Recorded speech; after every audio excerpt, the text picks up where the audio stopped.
Hello, hello.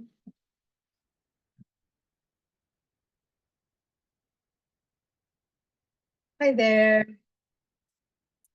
Good morning, good afternoon, good whatever time of day it is.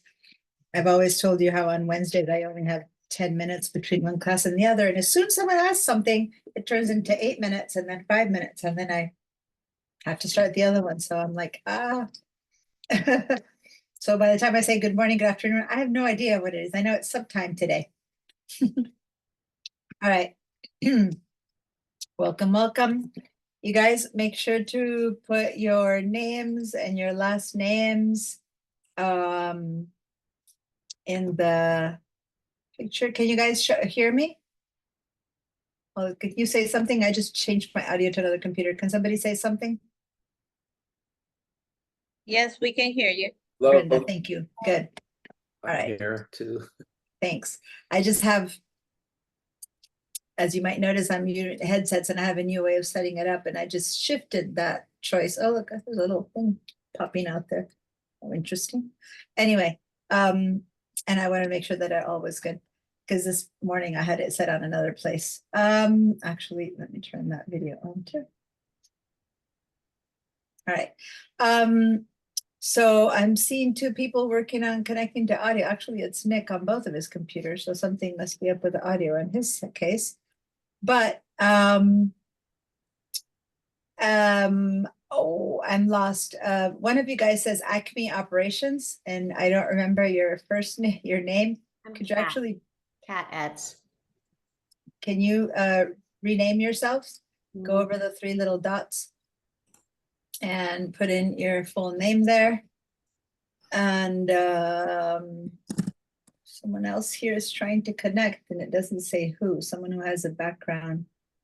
Oh, it's Alan. Your second computer says that it's connecting to audio. Okay, go ahead and say no, don't connect to the question on the second thing, whether it needs audio or not. Hi, Nick. I can see you now. On the computer that still says connecting to audio, just say no, don't add audio. When it says continue without audio, say yeah, continue without audio. So one of them doesn't have audio and the other one doesn't, then that's the best way. So same with you, Alan. Your second computer still to me says connecting to audio. So if you just say no, there we go, perfect. It goes away. Good. Now you don't have any issues of having to turn yourself on or off on that one.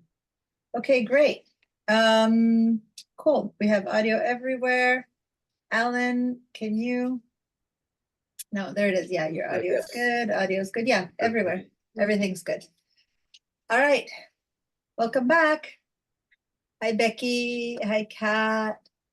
Hi, well, Nick and Alan, I just talked to you. And hi, Brenda, who happily spoke up so that I would be able to hear her. And someone just emailed me saying that they're sick. So I'm assuming a couple more people will show up. But meanwhile, I'm going to go ahead and take us to our Padlet. And we're going to, let me share this screen. Let me get the clipboard, the link. Here we go. So everyone, don't forget to go to the chat and say good morning or hi. Hi there. And then I'm also just posting the link to the Padlet. Okay. And I don't like this one because it's not connecting by Wi-Fi. I had to put a cable and it's going over my keyboard. So I'm not sure I'm going to keep this set up. Anyway. All right. How do I find the link to the tablet? I just put it in the chat. I'll copy it one more time. Oh, okay. There it is. I'll look in the chat. Right. Yes, and I see then it. I'll share my screen. And here we go. So thank you, those of you who kept posting. I'm seeing that no one posted during the week. So this was all posted after class. If someone who did the work and didn't post after class, I'm saying a lot from Becca and Nick and Linda, but I'm not seeing everyone who's here. Kat, I don't see your posts. Yeah, sorry. Catch up. No, that's okay. Alan, I don't see your post, and there's some other people who were here last week. I'm not seeing Brenda. It didn't post yet. So anyway, don't forget to post. If you did the work, it's, it's there, just open it up again and do a screenshot and put it in there. If you had to catch up because you missed a class, then that's fine too. Just catch up, do the work, and then pour it in there. So one of the things we did last week was begin to work with some bigger files as far as having more information. And the last stuff that we did was inserting and adding new columns, and then it says adding columns and rows and sorting. Did we do sorting? I think we did the basics of sorting. I think I had you guys do sorting at one point. I did one type of sorting, right? I didn't think we'd gotten far on sorting, and that's why I was confused when I saw that I myself wrote sorting. So I think because we're gonna have to go a bit deeper into that today. But anyway, that just surprised me because like, wait a minute, I thought we hadn't done sorting. So it's good to know. Now, there's a couple more things that we're going to be doing today. And back to, I need to reshare. I'm going to find my class files.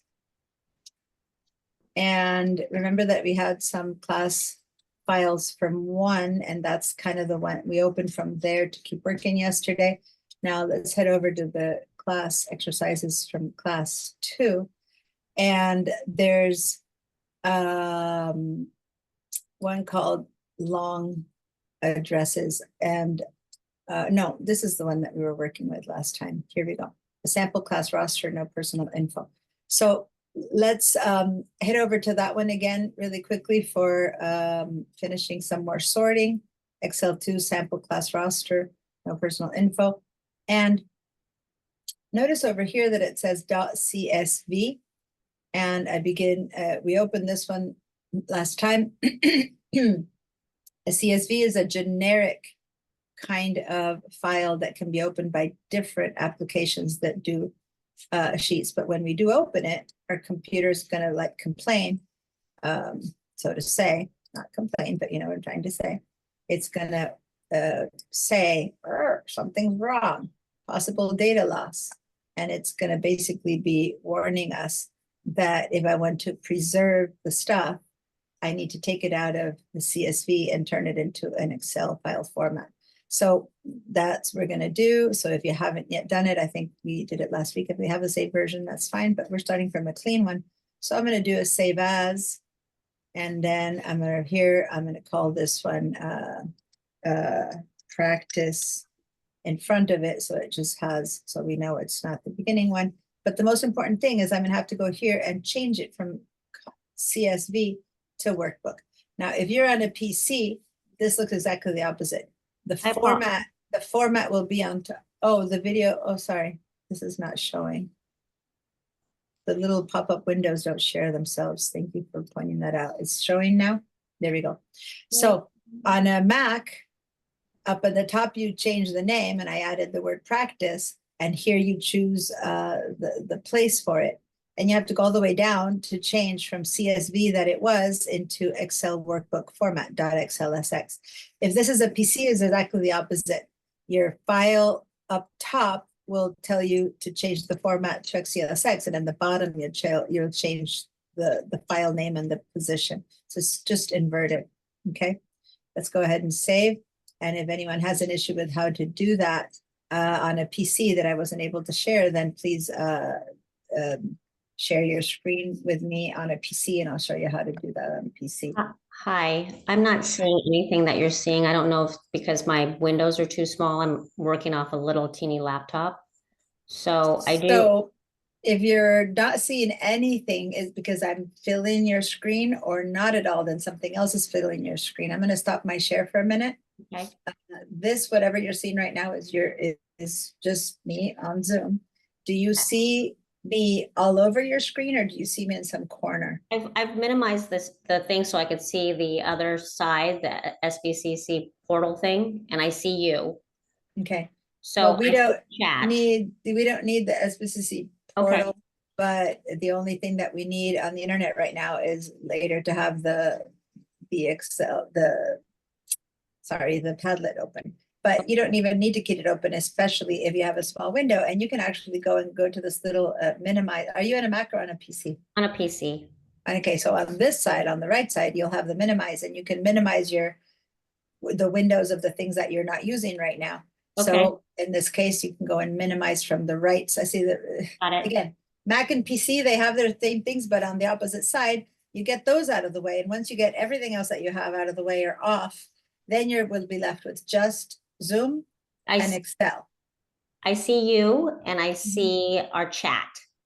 And Okay, the chat we don't need. And if in a small computer, you can click on the button for chat again and it'll disappear. And then whenever I write in the chat, you'll just see the little word appear. So I'm going to say hi, and it'll pop Got it. in, that'll say hi, but you don't need to see the whole thing. And that again makes more space in your computer screen, okay? okay, And then now when I share, I'm going to share again now. We'll see if this pops up in a better way for you. yes. Can you see me now? Okay, Yeah. great. So you got to do a little bit of cleanup of stuff. All right. Yes, Nick? Saving as, it gives me so many options. Should I save as an Excel workbook? Yes, XLSX, Excel workbook. Yeah. And yeah, when you do a save as in Excel, I'm going to do it again, but I need to reshare that window because it doesn't share itself automatically. When you do a save as, look at all the possible formats you could be and because it says Mac, it's not even showing up all the formats because I can't share my entire screen. But if you see this it goes down like 10 more bits, and there's some more that you're not seeing. All of these are very specific kind of formats. You can see it's called specialty formats. You can pretty much ignore most of them. I'm not sure if the PC shows them as specialty formats or not, or if it has it as one list.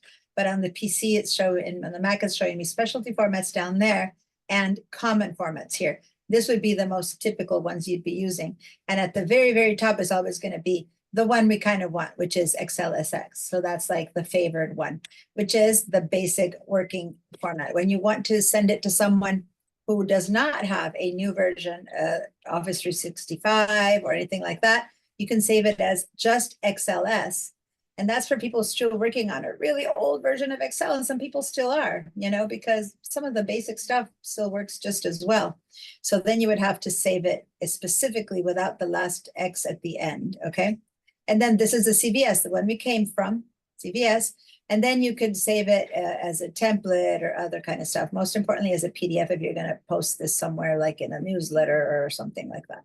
Or you're going to put it online or stuff like that. But that's about it. 99% of the times, all we do is either XLSX or PDF when we need to export. The rest, even though it says common, the rest barely get used. It's either PDF because you're sending it somewhere and they don't have Excel, or XLXX when you want it into Excel. Okay, cool. So now the version I have up here is the new one. It says Practice Excel 2. Now this isn't really called a file in the world of Excel. We call this a workbook. Remember, because in one same spreadsheet we can have many sheets, right? Down there we did that at the beginning. So the whole complex of sheets is called a workbook.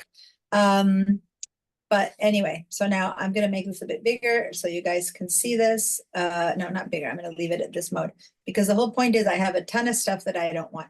And last class, we had done some adding or taking away of columns, remember? So just as a quick little review of that, say that I wanted to add a column between F and G, what should I do? What should I select? To add a new column. Insert. What's that? Click on the capital G and do Yeah. insert. Got it. The important thing was, yes, the G, because if I want it between F and G, I click on the one, like the furthest one, and then I right click and I insert, and there we go. There we have an insert. I'm going to Command Z and Control Z because I don't want more columns right now. But then if I wanted to do a row between 10 and 11, what should I do?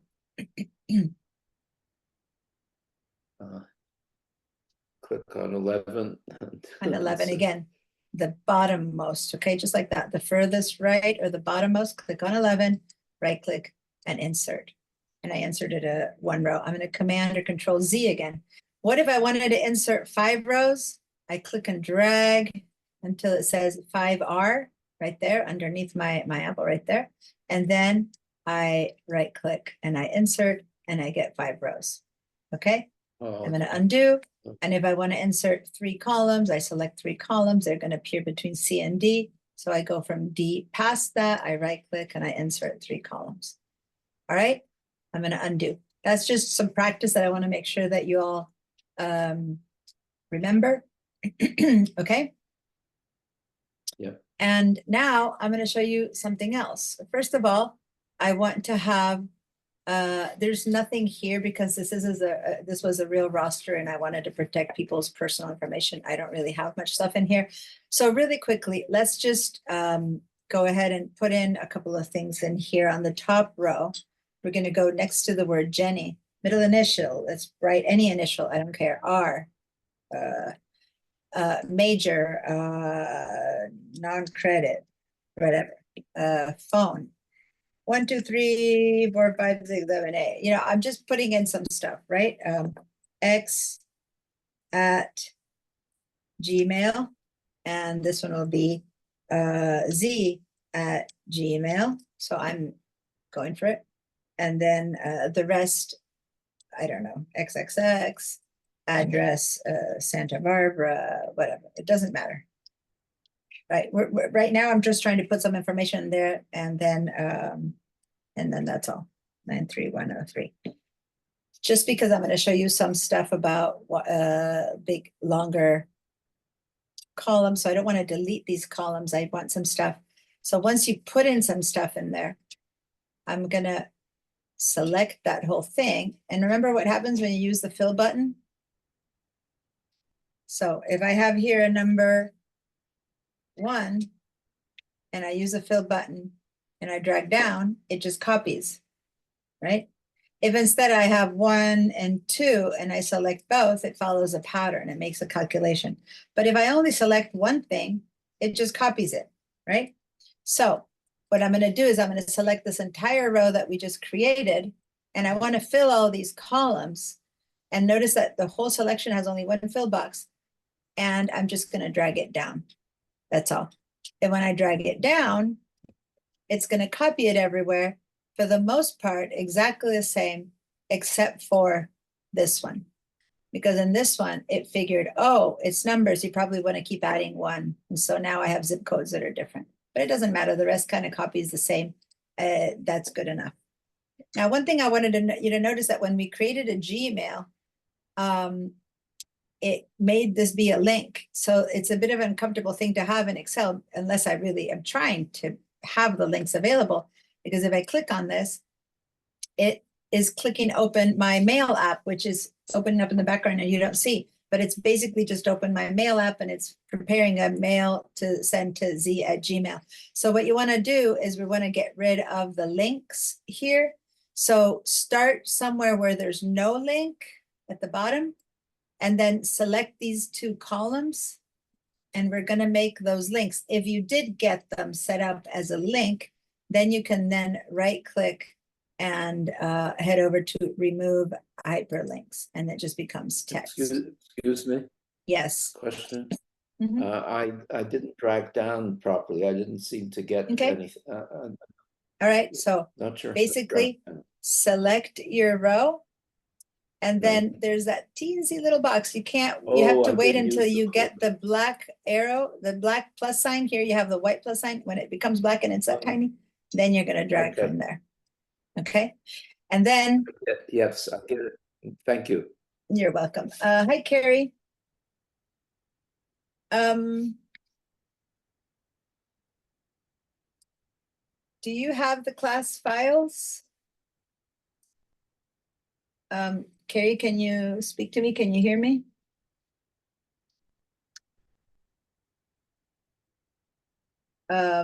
If you don't have the class files, Carrie, then and you can't talk to me, can you write in the chat? because you're muted. So if you are speaking, you don't have them. Okay, so did you watch the recordings? Remember you had access to them yesterday? If you didn't watch the recordings, then let me go ahead and email you. Give me a second, guys. Remember that you always have to watch the recordings of the class that you missed. Okay, so I'm just gonna really quickly select these guys, and I'm gonna open my email for a second here. And I'm going to head over to my mail for a second. Yeah, a lot going on. Compose. Can Let you me email search. me too, Diana? Sorry. What? Can I also have them? Who else? That was Kat. Kat. Okay. So I'm gonna send them to your pipeline accounts. Kat, what's your? I don't. CETZ at Acme Hospitality. Oh, to your personal one. Okay. And then Carrie, I had another one for you, which is that one. Okay. So Excel to files and drag them over. I have a new window up and I can't see the bottom of the screen. And I'm gonna just drag them in there. And okay, send. All right. So you should go check your email in a little bit. It takes a little bit of time. They should arrive. Okay. Okay. So once you get them, here we go. Once you get them, then I need you to open the one that's the sample class roster, no personal info. Okay. Hi, Lee. Nice to see you. Oh, hi. I was just on the phone with Apple for an hour, so that's why I'm late. Oh, no. Sorry. All issues resolved, but Oh, that's looking at a good. totally different screen. It doesn't say mute at the bottom like it used to. I don't know what has I was changed. sharing my screen. So now that I've unshared my screen, do you see the normal video? No, I see a microphone with audio and green going up and down, and video to the right of that, and then participants, chat, react, share, app, and So more. on the far left, it doesn't say mute, it says audio. Is that Yeah. what you're? Yeah, but maybe because yesterday I downloaded a new Zoom. Yeah, Maybe- exactly. Now you've got the new one, which now has a few little different icons, but it's all the same.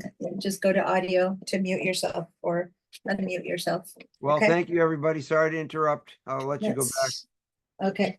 Are you gonna be doing some of the class work, or are you gonna be watching today, just to know? Because if so, I need to send you the class files. No, I'm more here Okay. for you to keep. Got get it, your got full it, got it, roster. got it, got it. Thank you. I just needed to check in because I know that that's what you were doing. All right, I have a question here that in the chat, Nick wrote about how come the column auto fit itself. You guys, so the chat you'll read. It's a great question. When I typed in numbers for the phone column, it expanded to fit all the numbers. But when I wrote in an email address, the column didn't expand it. Okay. So yes, does Excel treat numbers differently and why this happened? Yes, definitely.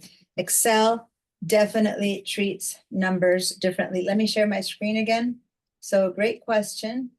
And let me put in my files for a second here. I need to, oh, here comes Lorena. I'm going to stop again because it's really hard when people join and they're in a share mode. And let's get back over here because everyone who just joined doesn't have the link in the chat. So I'm going to go to the chat one more time and I'm going to paste the Padlet link so that everyone who just joined has the Padlet link. Hi, Lorena. And Hello. right now, I'm going to reshare my screen and show you guys where we're at so you guys can catch up. And here we go. And the file you need to open is the one called Excel sample class roster. We were working on it last week, so maybe you have already a working version on it. And we saved it from CSV into Excel SX. So I'm going to open that one. or at least that's the one that I have opened up. That's what we're working on. And we were just doing something here that I'm gonna have you guys do. First, we did a review of adding and taking away columns, removing and adding columns and stuff like that. So we did a little bit of review first, but for those of you who are just now joining, or Carrie and Kat who just got the files, all we did is these were empty, okay? These had nothing in them. I'm sorry, I didn't mean to do that. This is how this opens up. And we went ahead and wrote something in here, and it doesn't matter what. We were just trying to get something in there. So I just invented some things. But now let me answer the question that while you guys are opening up and getting your file set up, Nick answered a question about why Excel treated numbers differently than words. And yeah, so watch, if I had written, let me go into a new sheet. This is the size of my file. I'm gonna get bigger so you guys can see this better. If I write in here the word Santa Barbara city, let's say, because I needed to be a bit longer, it just kind of borrows in. The A column didn't expand.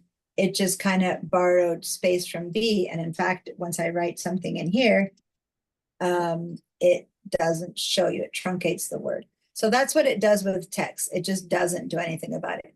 But if instead I'm writing a number that's really long, so here we were writing an 805, 689, 6432, like a phone number. Let me add a few more. Then when I hit return, oh, sometimes it does this and sometimes it does the other one. I'm sorry, I think I put too many numbers for the example. So let me actually do this. I'm going to make a smaller column because that one is a smaller column. And I'm going to write, I don't know, 20,000, right? And when I hit return, why is it not doing it right now? I'm trying to show you how it does it.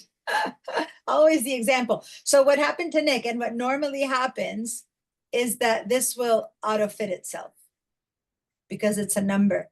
Let me make it smaller again and do something that's a bit more like 21,964, only a little bit bigger. And let's see if it does it this time and hit return. It's just telling me there's no space. Okay, I'm not able to give you the example. Maybe Nick can do that. But what he's asking about is what happens a lot, which is when you go hit return, it goes boom, and it auto expands to add the number. And it recognizes numbers as something that you won't know if it's truncated. Here it's pretty clear that Santa Barbara got truncated. It's a little bit harder if maybe it had cut there and you might not know the city. You might think the name is Santa. Or the name is new, but in general, it doesn't care. You need to modify text. It just does not pay attention. But when you have numbers, in my case, it didn't expand, but you saw what it did. It did something else, which is it added like the scientific notation of the 2, I don't even know how to read this, plus 0, how many 6s I had in there to basically write that same number in a different notation. And when it was too small to fit, it gives you this little hashtag, which means, hey, I don't fit, please expand me. And then remember how I showed you to double click for it to expand automatically to the size you need it. Now, since I just made it expand automatically, let me see if now I write one more, does it now expand? Yeah, there we go. Phew, finally did it. This mode, this one was set to auto expand mode because I had double clicked, and see how I'm going to do another number that's bigger. And see how this one is a bit bigger. When I hit return, it doesn't share itself with the H. It just resized it again. So is that like a property of the column? You can give it like the auto expand property? Normally it just happens. For some reason, this one I had to first do the automatic width and for it to work, which the automatic thing I did was double click on the edge for it to fit. And somehow now, let me see if that happens on this one too. When I hit return. No, oh, that wasn't too long. Okay. One more longer. There we go. When I hit return. Yeah, it seems to be working. So I think it's because I thought it did it normally, but now that I just told this to auto width, which is this feature of double clicking there, now it's beginning to auto width versus this one that I hadn't done it to. Let me see if it's the whole file change or just that cell.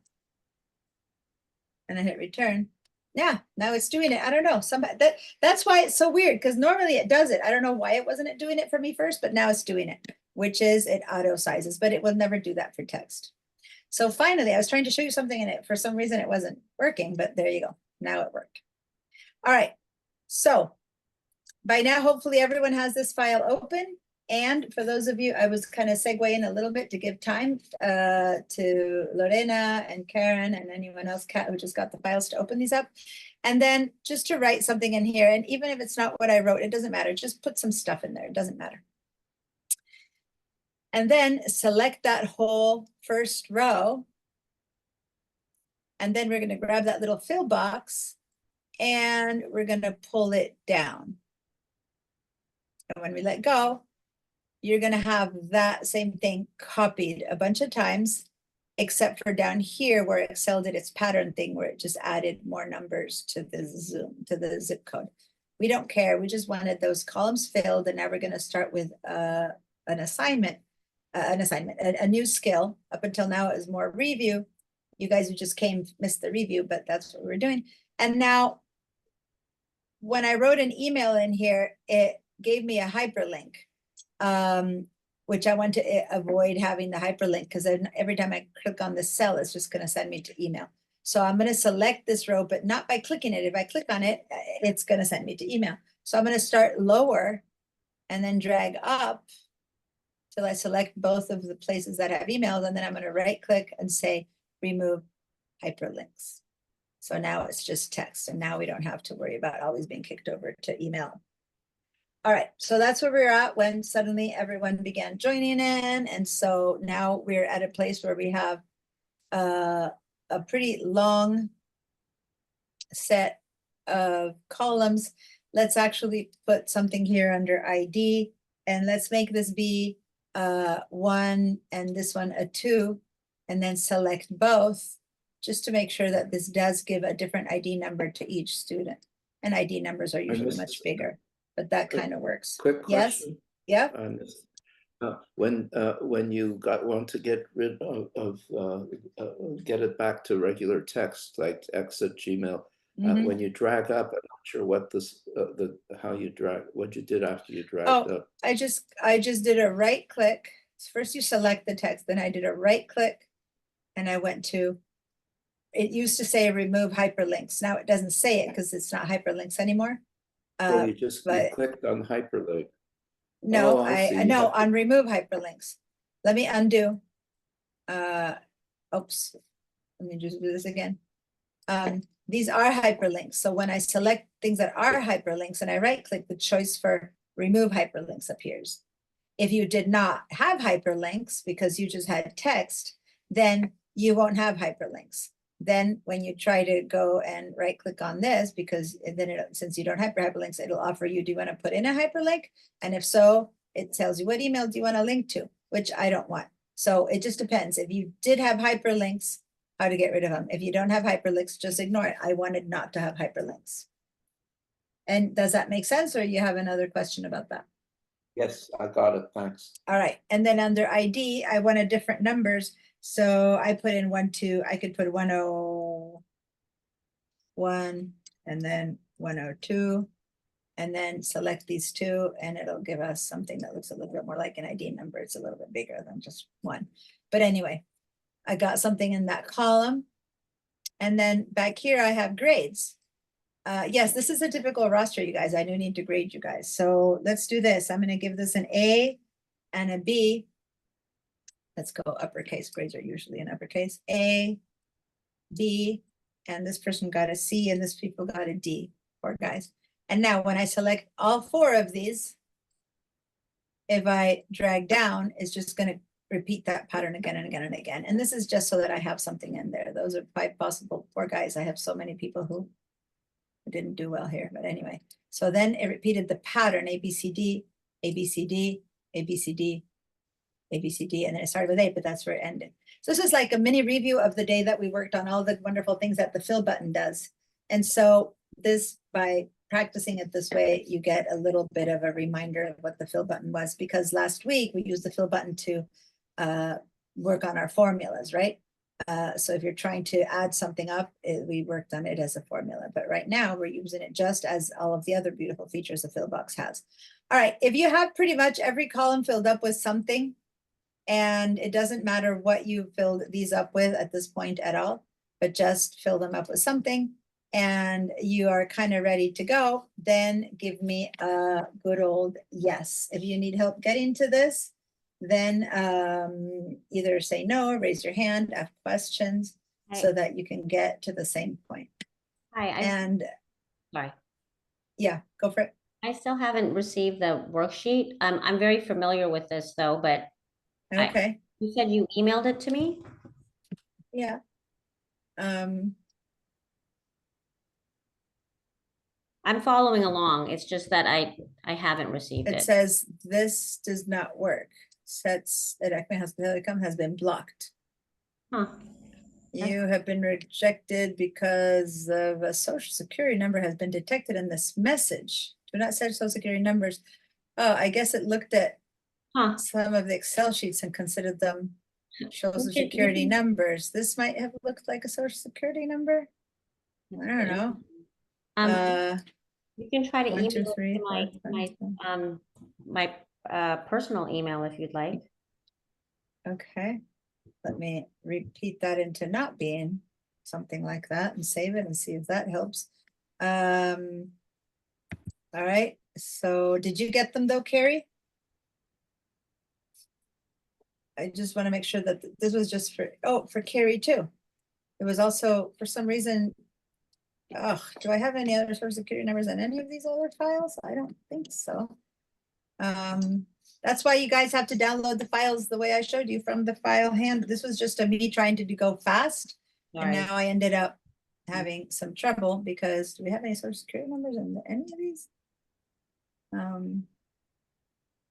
No, but there's enough numbers that phone numbers and stuff are getting confused. All right, I'll email, but you know what?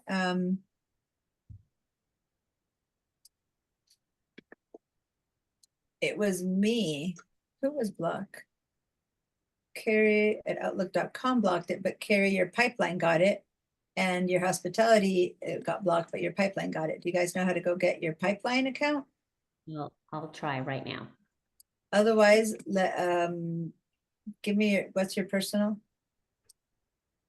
Are these different files than the ones we downloaded in the first class? And I can just go in and download them right now? Because I Okay. wasn't here for yesterday's, last week's class. I apologize. Okay, so guys, I thought that was the easiest way to get you the files. Plan B, go over can to your download them. shared drive. Yeah, but Carrie is new to the class, so she might have not known okay. this thing, and that's why I was trying to get them to her quickly. Yeah. So go to the shared drives, Excel. Kat, I think you saw this process, and this Yeah, is where I you did. do the right click download. So just go get them from there. Okay. I'm worried about Carrie, who is new to the class and doesn't know about where this is, and she might not know how to do that. So,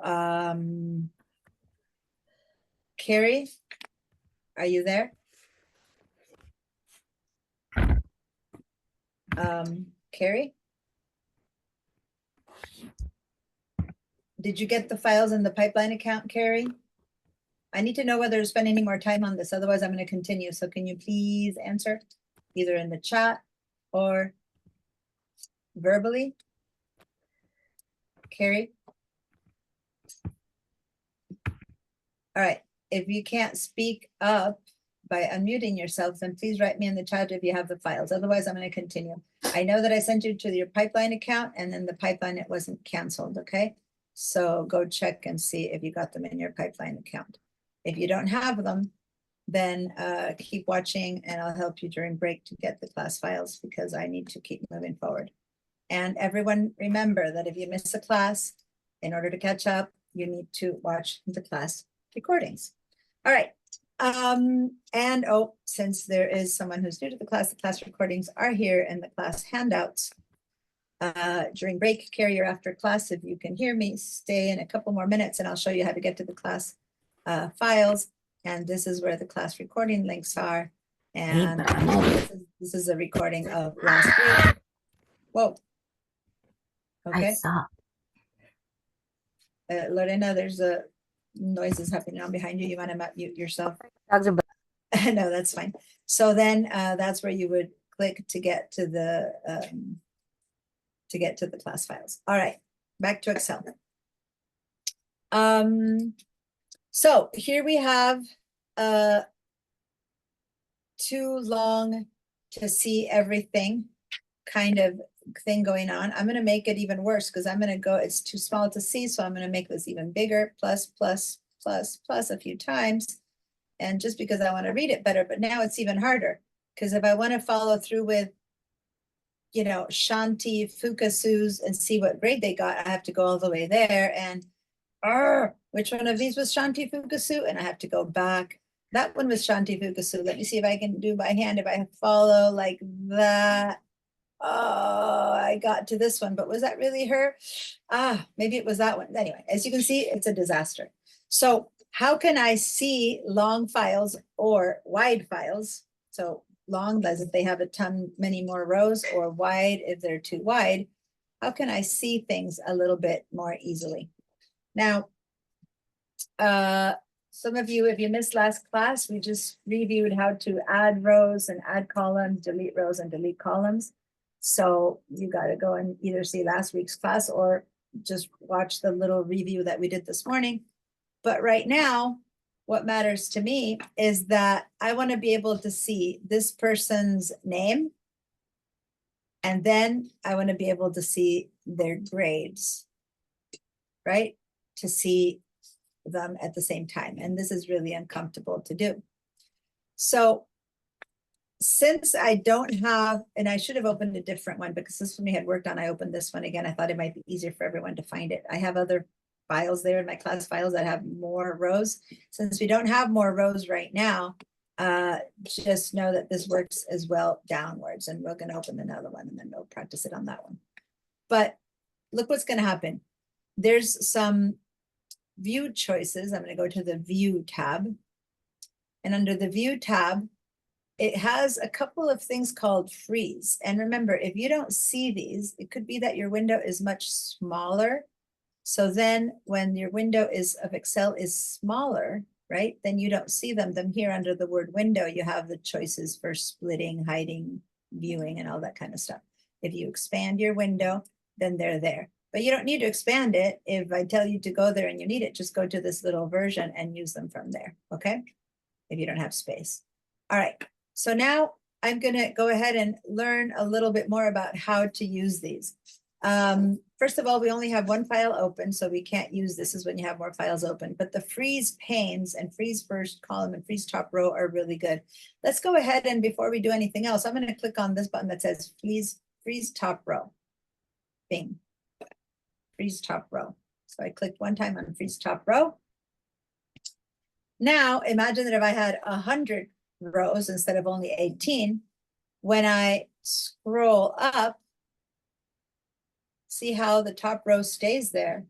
And I could still see that number, you know, roll number 50, I could still see that this is the name versus the major. Let me unfreeze it by clicking on that again. Sorry, unfreeze panes. And then notice that normally what would have happened is that. And if I'm looking at these numbers, I might go, oh, was this the personal or the private email? Was this the phone number or the zip code? Like I can't tell. So that's what would normally happen. So when I say freeze top row, then that top row stays while I scroll up and down. Does that make sense? That helps. Let's go ahead and unfreeze it. And then it's back to not being frozen. That's what freeze means. Now, there's a freeze first column. And this example, remember in the last example, we were using, you know, cities on the left, and it was also data. If I do freeze first column, then you do the same thing that way. In this case, it makes no sense, but it kind of works. Imagine that this was said New York or Santa Barbara or whatever, and this was all data for the first column. So then I'm going to unfreeze all panes. Well, what if instead what I want to do is I want to freeze both? Not only top and bottom, but in this case, what I want to be able to see is the students' names. So let me click over here on the word Jenny. So everyone go to H2 and click on Jenny.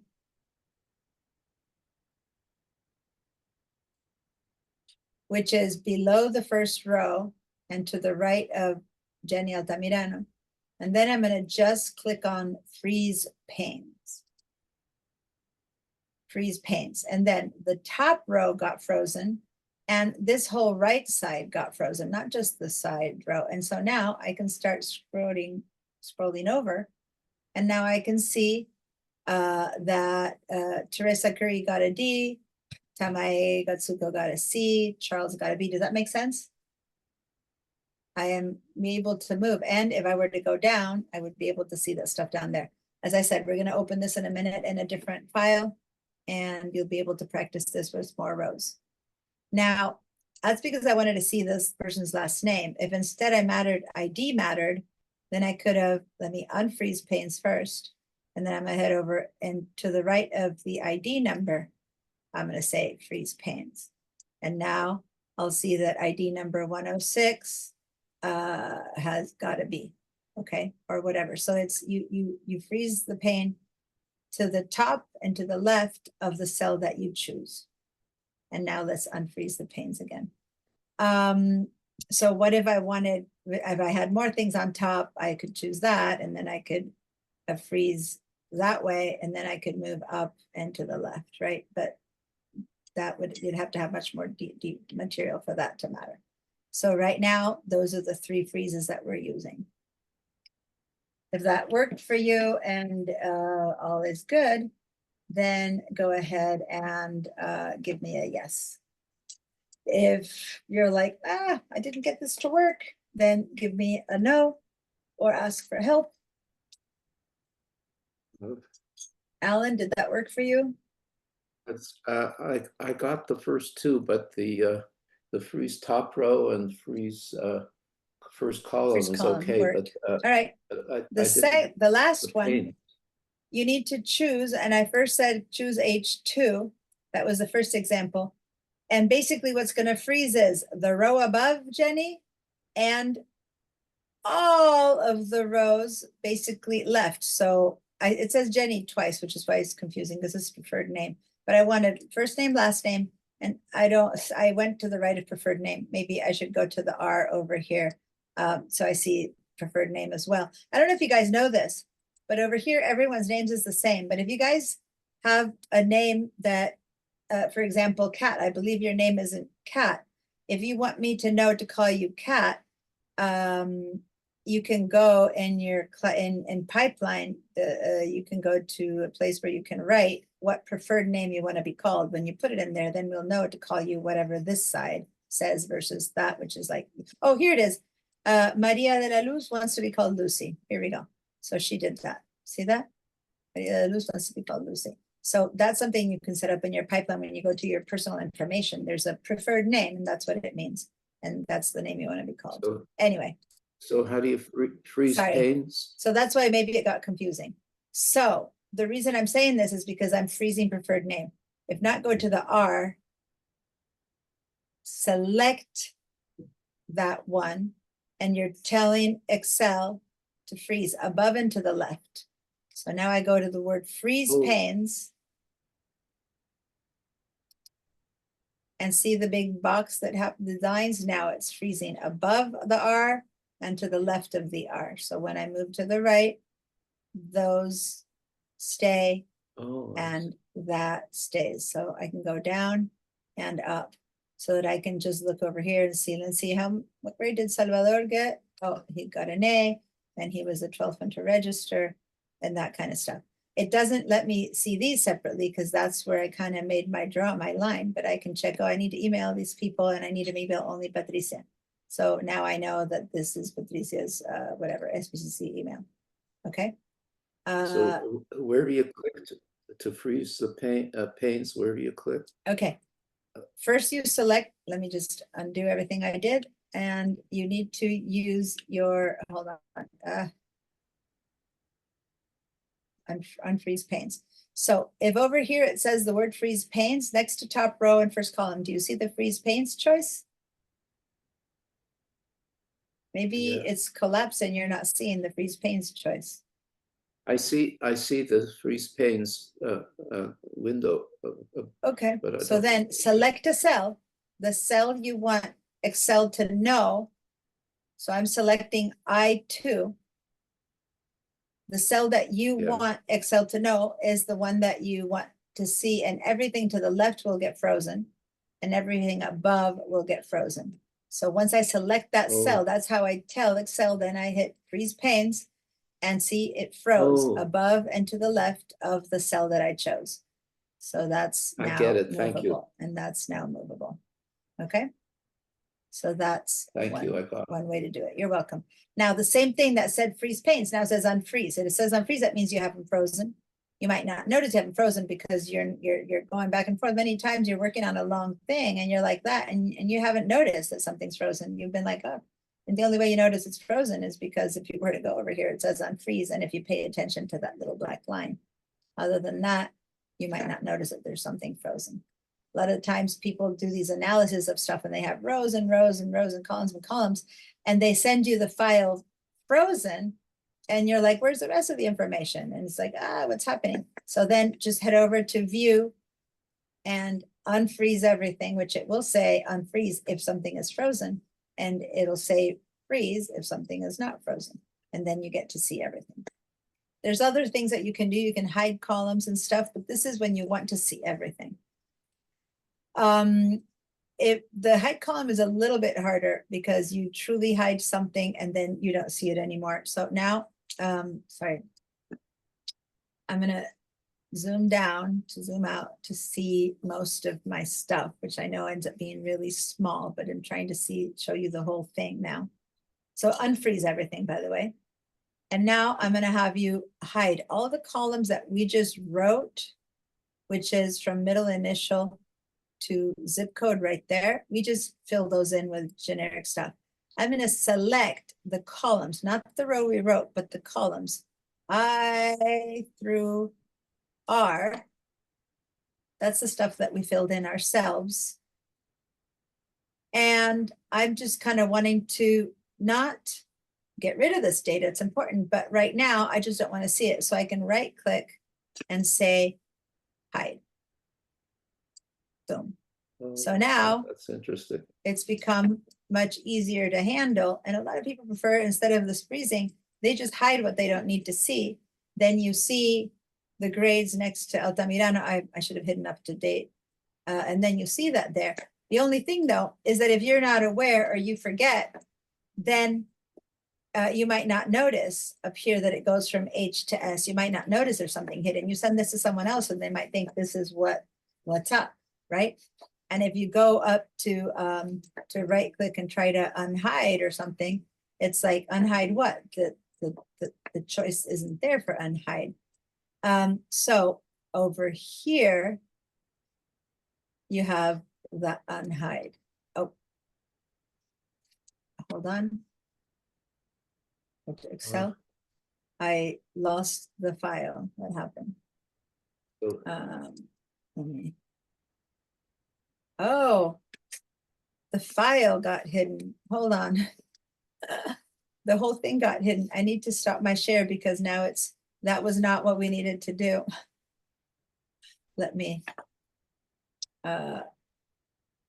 I hit don't see how escape. to unhide. Yeah, no, you have to do the right click to unhide, and by doing that, now it's, let me go back to it. It's there. I need to share my entire screen with you, which is harder to see. Because what happened is by saying hide in that place instead of in the column, the file is hiding. And so if you're in Excel, the whole file is hiding. And even if I tried to open it, it's not about opening it. It is open.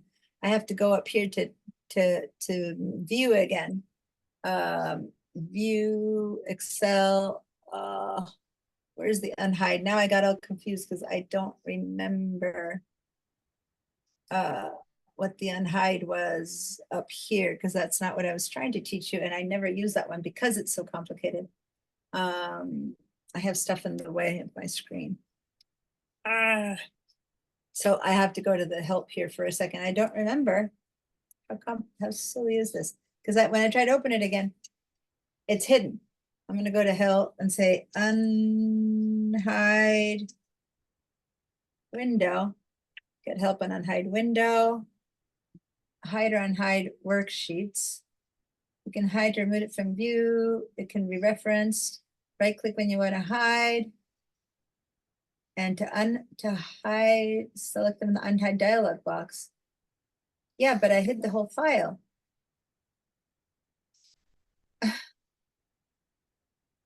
Since I had it only a few shared, I didn't get that menu. This is very frustrating. I don't have this box to unhide. Did anyone else click on it and is having the same problem as me? I hope you didn't. Oh, there it is.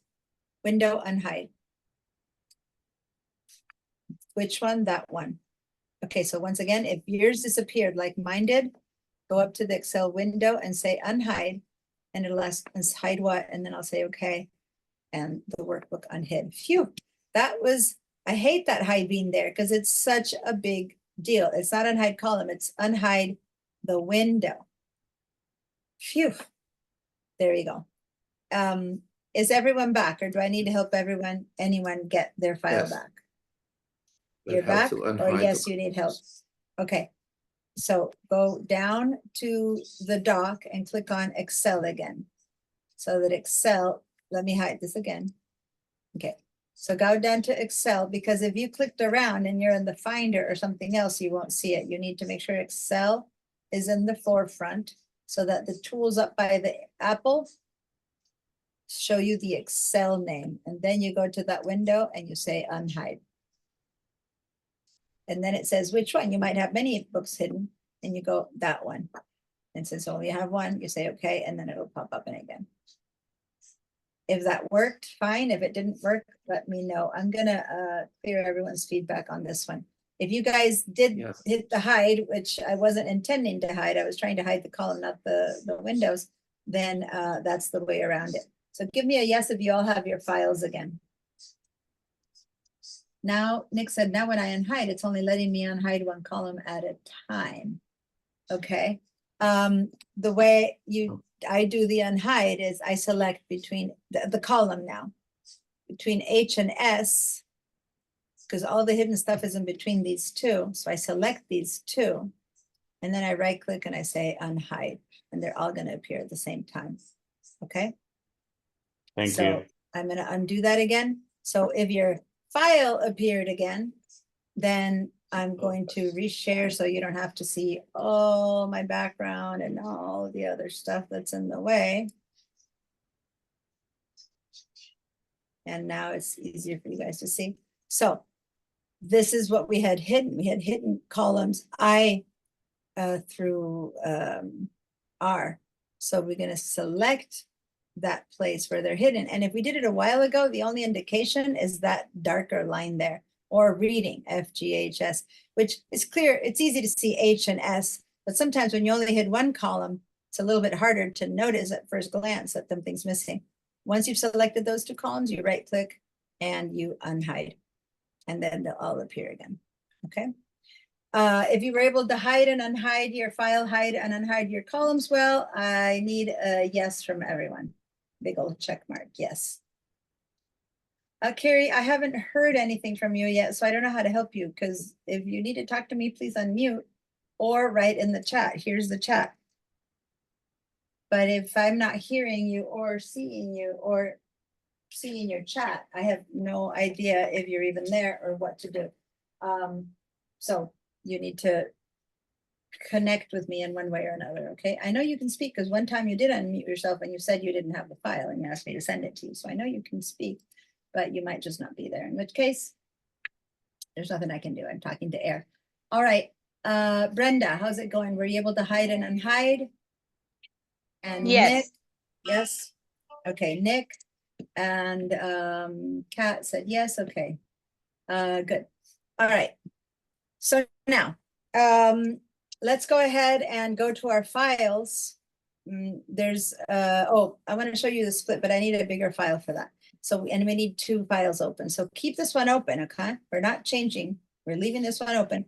Go to your Finder to where you have your class files. And now we're going to open, hold on, the one that has more stuff. Which one was it? One of these had more, this one.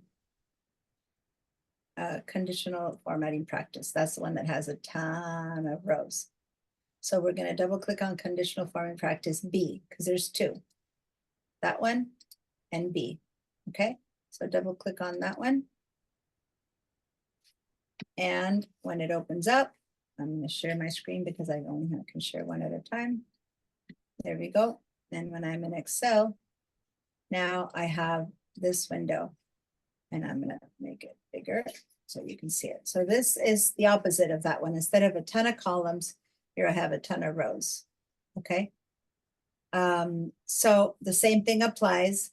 If I'm trying to see this top row, when I go to the bottom, I can just go over to view and freeze top row.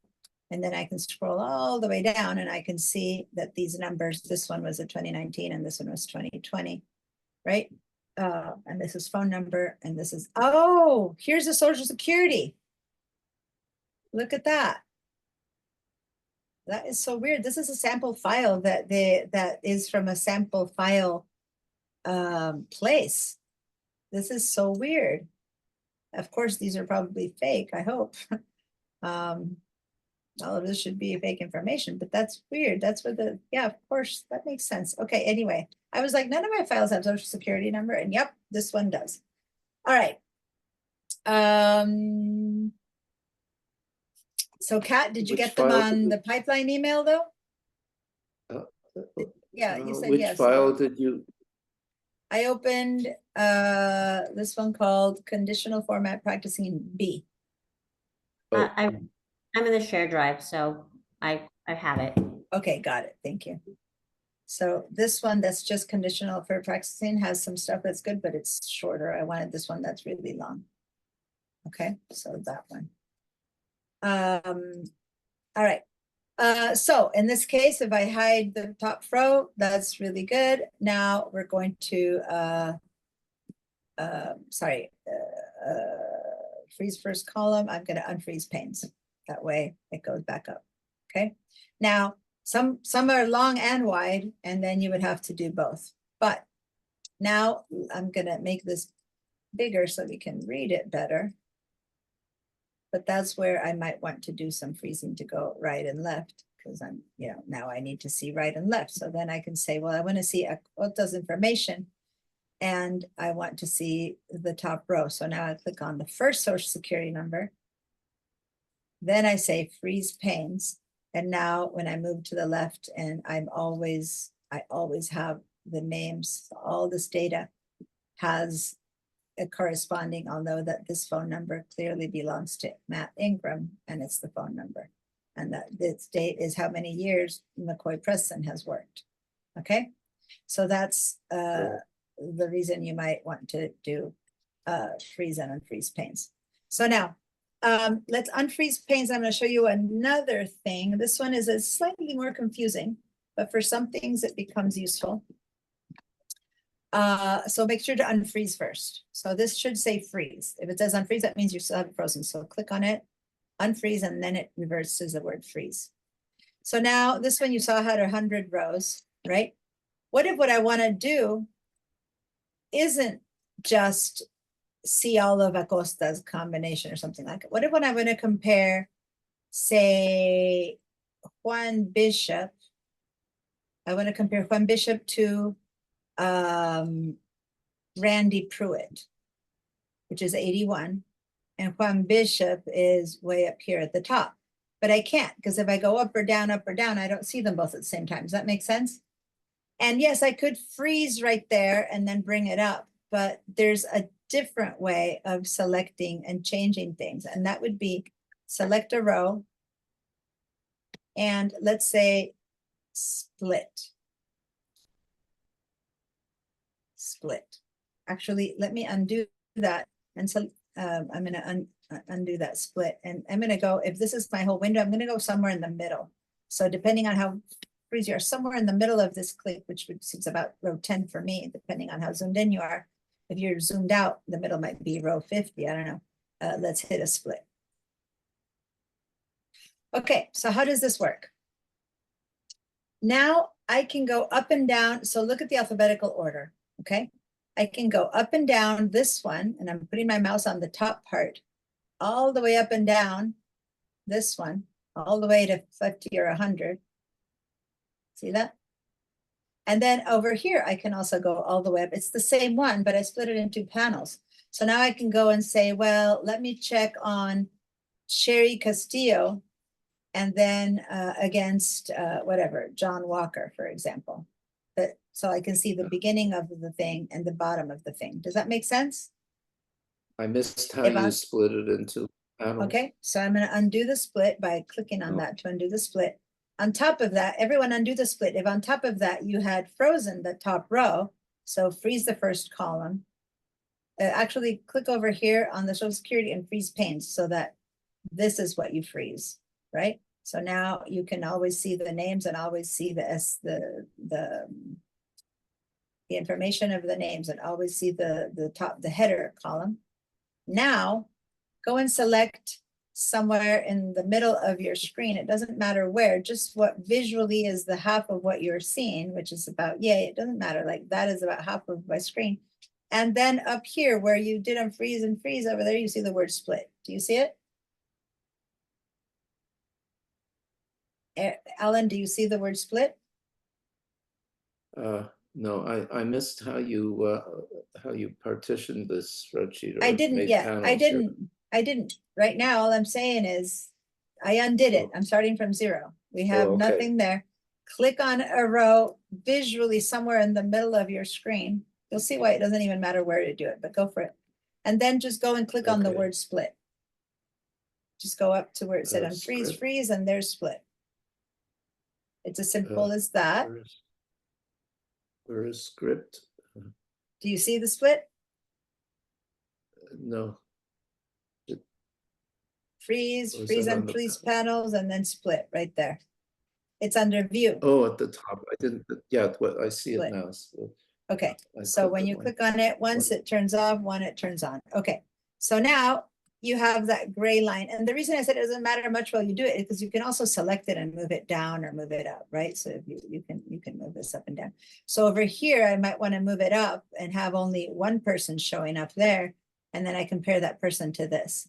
Or I bring it down and I want to see the first 10 and then I compare them to this. So basically you're seeing the entire, and I can go ahead and I can freeze this pane.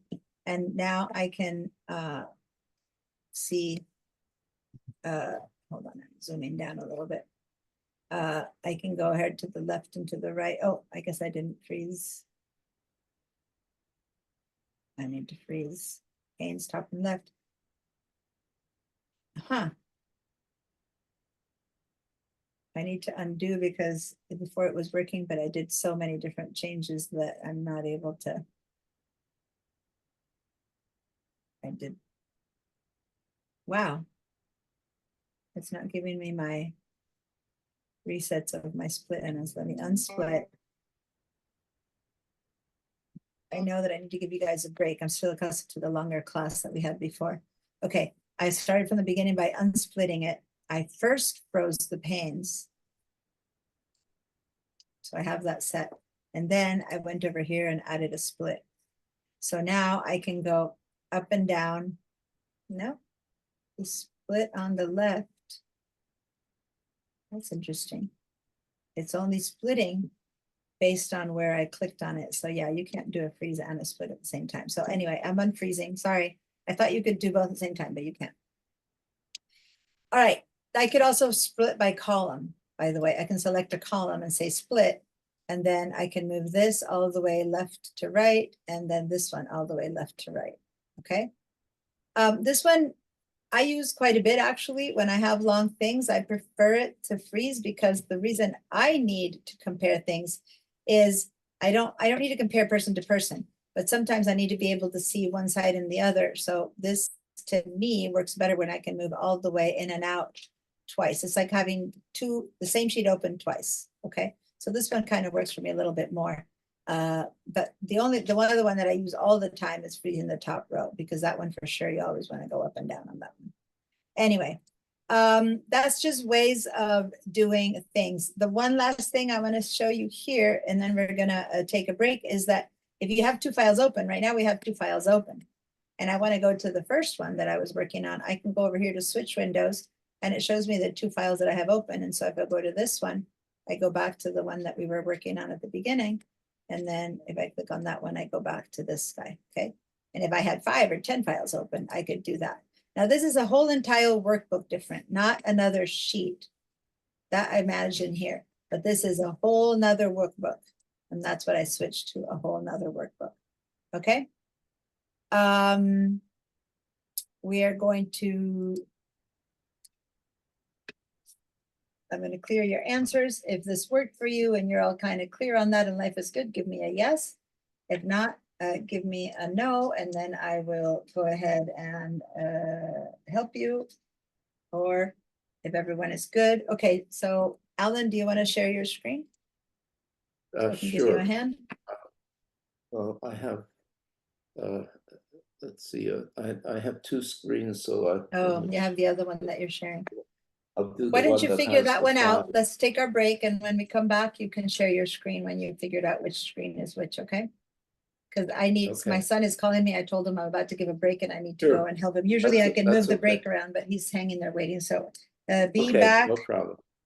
in 10 minutes. It's a short break too, because now we have a shorter class, which means it's 1:43. Let's be back at 1:53 p.m. Okay, see you guys in 10. Okay.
Hello, hello, I'm back and I'm still swallowing. Mm.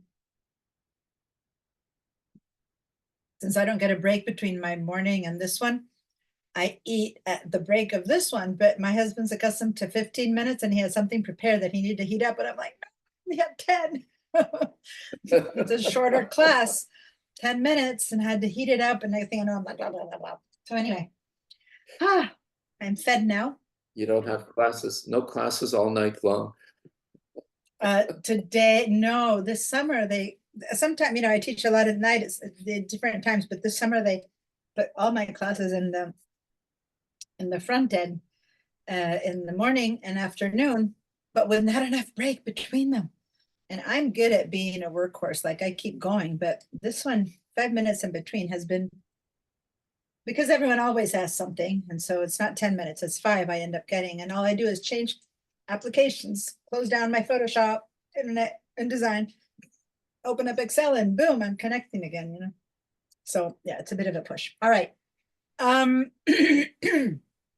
So if you're here and I don't see your video, please give me a good old yes to make sure that I know that you're on that side. And thank you. Cool, there's Brenda, and then Carrie emailed me, she was having issues with her Zoom and her Chromebook, so that's why she couldn't answer and she couldn't follow, so she's gonna catch up on the recordings. Let's hope that works. At this point, a lot of catch up to do. All right. So the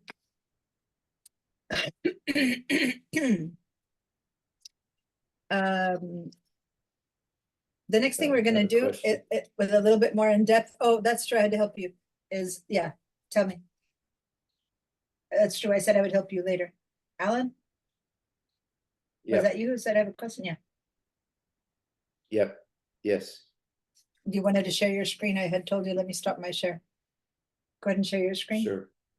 All right. Struggling on that last crumb.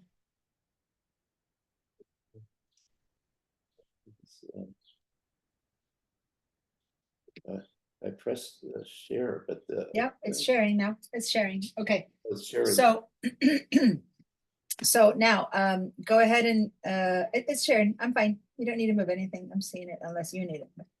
Okay, so now go and select, row 13. Go click on the number 13. There you go. Now, head all the way up to your top row where you have all your toolbars. And on the far right, you see the word split right there. Go ahead and click on split. Cool. So now go down and just click anywhere to get rid of the selection. Anywhere, doesn't matter where. And now there you can go all the way up from beginning to the end. See the numbers here? You can go all the way up to the 1, from the 1 to 100. Scroll up and down. So you can see the whole thing again, all the way from 1 to 100. Oh, And then I up see. here, you can see the whole thing again too. It's almost like you open Right. it twice in one same page. So if you move your mouse up to the top and scroll up and down, you'll see you can go all the way from 1 to 100. Go up, go to this one Okay. with your mouse. No, up there, go. Yeah, go up to the top one now, this one, yeah. And now you can scroll up and down and go from 1 to 100. So it's just like almost a repeated, not to the left, that one is still not frozen, but up and down, you can do that with a split. You can also split in columns. So if you want to instead, you can go up to column D and split column D, and then you can move both sides. So go up to select column D, and this I didn't show everyone, so everyone pay attention. Select column D for my name, Deanna. Or select that one, yeah, that makes sense because then you leave the names there. All right, and then go over here and split again, the double split.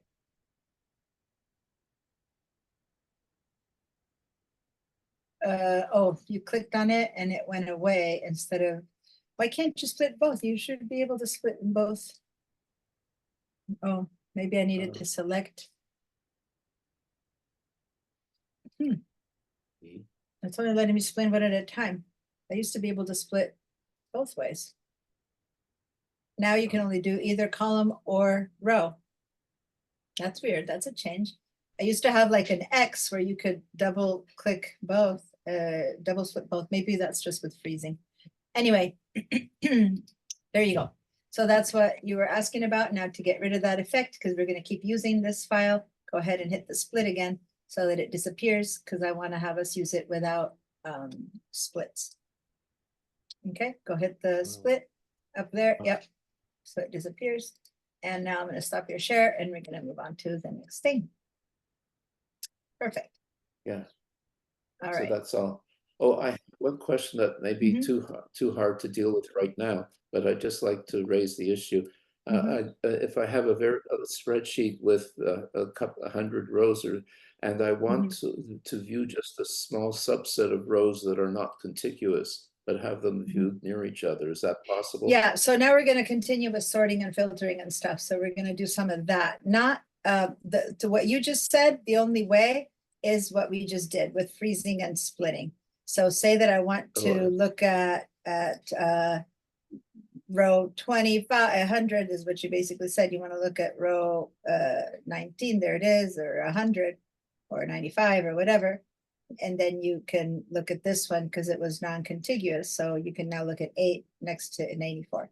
But you can only do 2. You can't do a third split. There's a different thing we can do, but that's as good as it gets for this. The other thing that we're going to do is sorting and filtering, but then it's more like working for like items. Anyway, I now just took this off.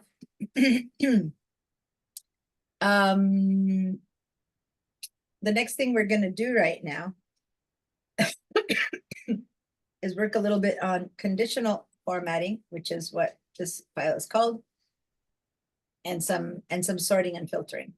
So first, conditional formatting. I'm going to make this a little bit smaller so that we can actually see a bit more of it, although I know that it makes it hard to see for you, but you guys have yours in front to see what the rows are.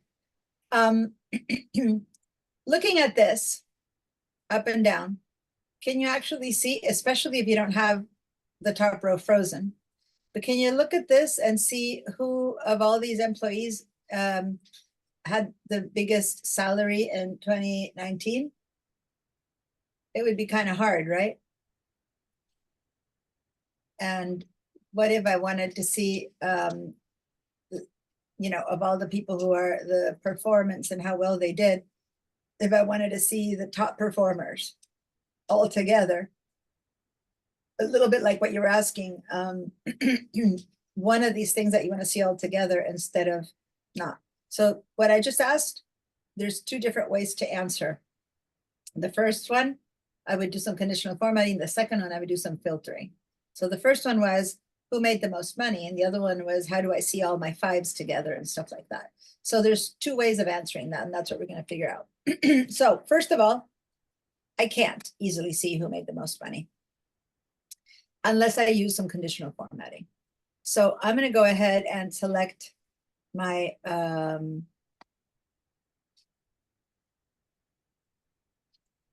column. I was thinking if I wanted to do a year's, okay, my column for 2019.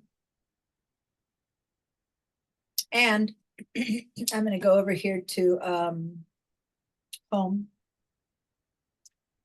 We were in the view and the data and view and all these tabs lately. So let's go back to home. And then over here, you should see conditional formatting. Again, if this is small, then you might see it. Oh, I need to get even smaller to disappear that one. Ah, it doesn't disappear. Okay, so this one doesn't disappear no matter how small I get. So I guess that one is one of the ones that stays. Conditional formatting. And I'm going to click on this. And there's all these different rules already set up for me. I can create my new ones, but I'm going to use the ones that are there. So I'm going to ask it to highlight the cells. And I'm going to say, highlight the cells.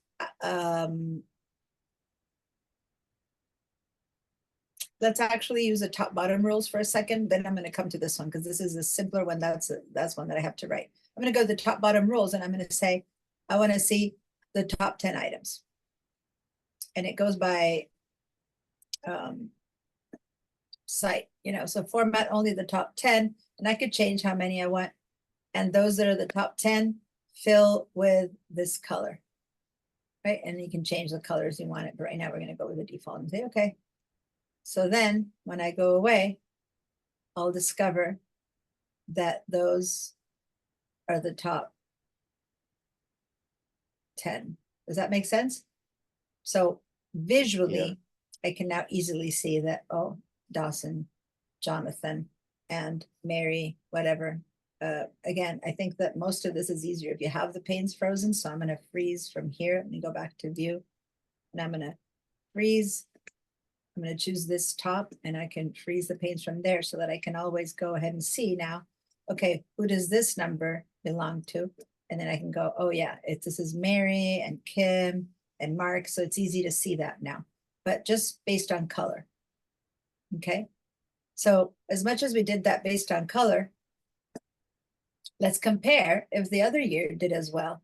So I'm going to go back to home and I'm going to check the same exact one. I'm going to go give me the top 10 items and say, okay, because I'm just doing exactly the same thing. And it turns out that, oh, look at that. It looks like the same people. So I guess this was salary. So this wasn't sales or something. There's a thing about sales where you can see that the next year people different have sales. This one, it's all about salary. So everyone made a little bit more, but they're still the top 10 earners. No one else came in and made more. That like didn't change that this person suddenly got promoted or something and made more than one of these. So that's one way to do it. I'm going to undo, and I'm going to undo that again. Now let's say that what I'm looking for is, instead of having them highlight only one thing, I'm going to have them highlight anybody who made more than 100,000. And I'm going to select both of these now. I don't care what day or year. I mean, anyone who made more than $100,000, I want them selected. So I'm going to go to conditional format, and now I'm going to go to one of these, and I'm going to say greater than. So please highlight anything that's greater than, and then it'll say what? It's cell value greater than, and I'll have to choose 100,000. And I'm going to say okay. And then all my people who earn more than 100,000 are selected. Does that make sense, you guys? And if this is working, give me a yes. So I'm just using color to help me figure some things out.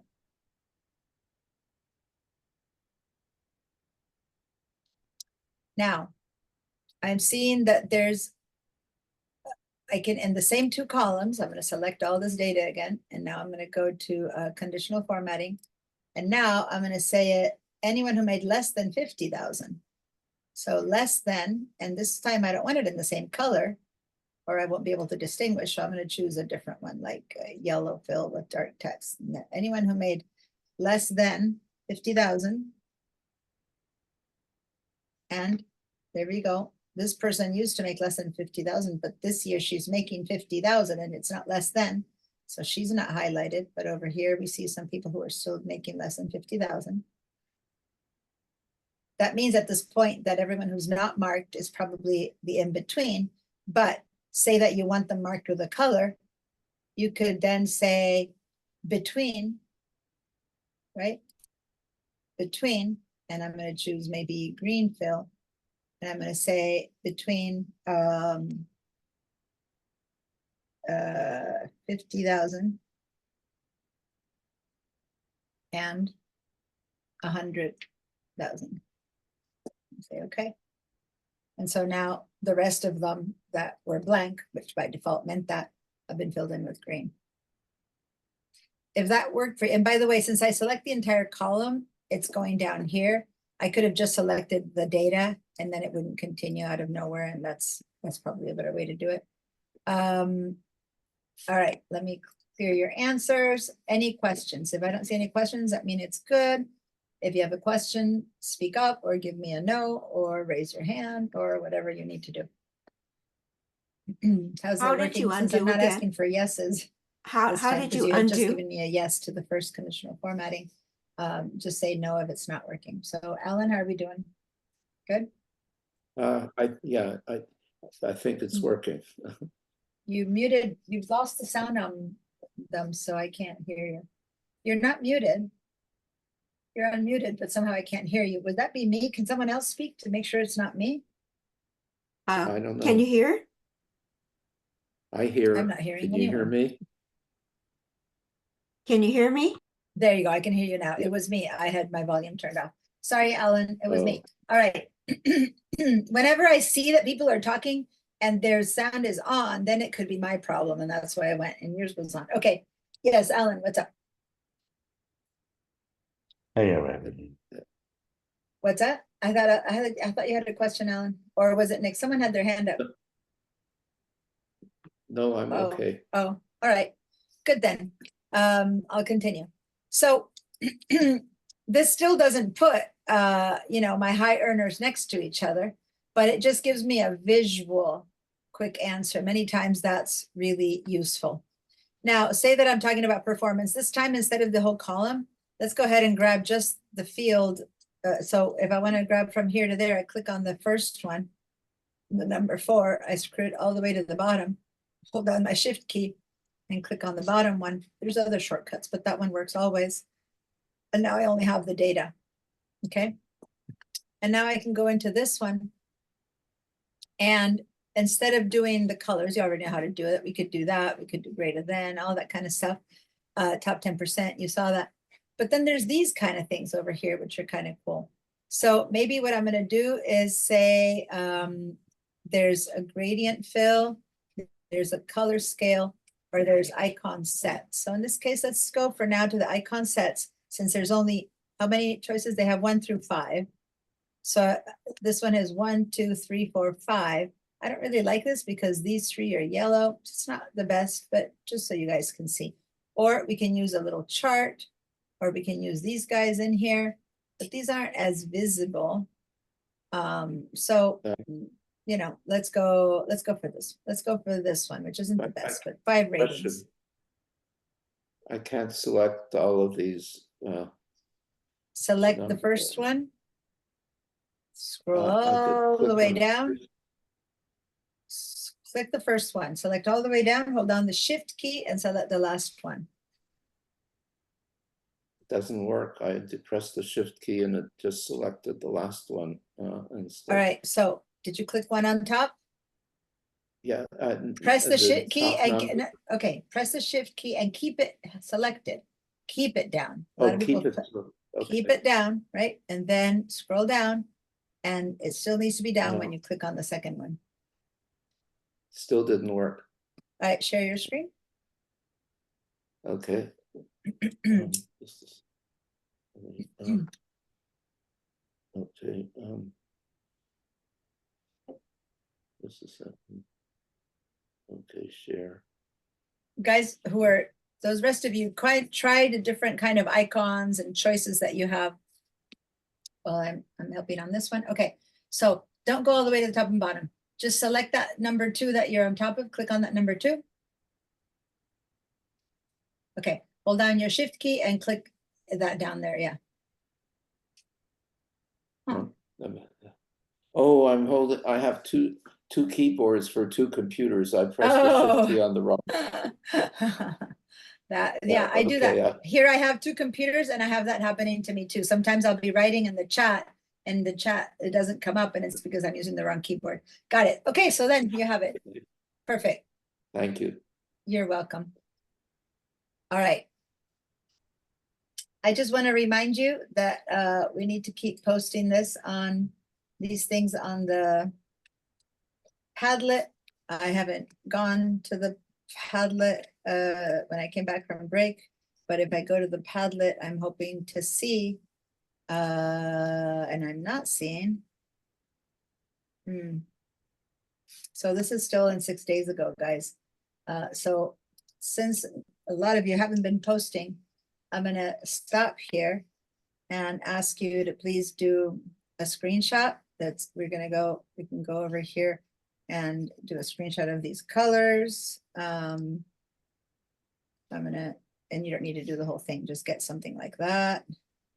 But the best thing would be to maybe turn on the conditional formatting choices there, and then just have that, for example, and screen like that, because you want to remember where you got this kind of stuff from.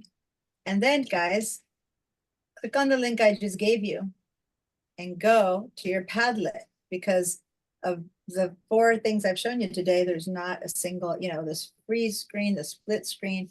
Some of you want to post it later, I get it, but I'm just kind of noticing that not everyone was supposed to post it later, and not everyone posted last week's stuff. So if you have the stuff, please post it. Thank you, Nick, for posting.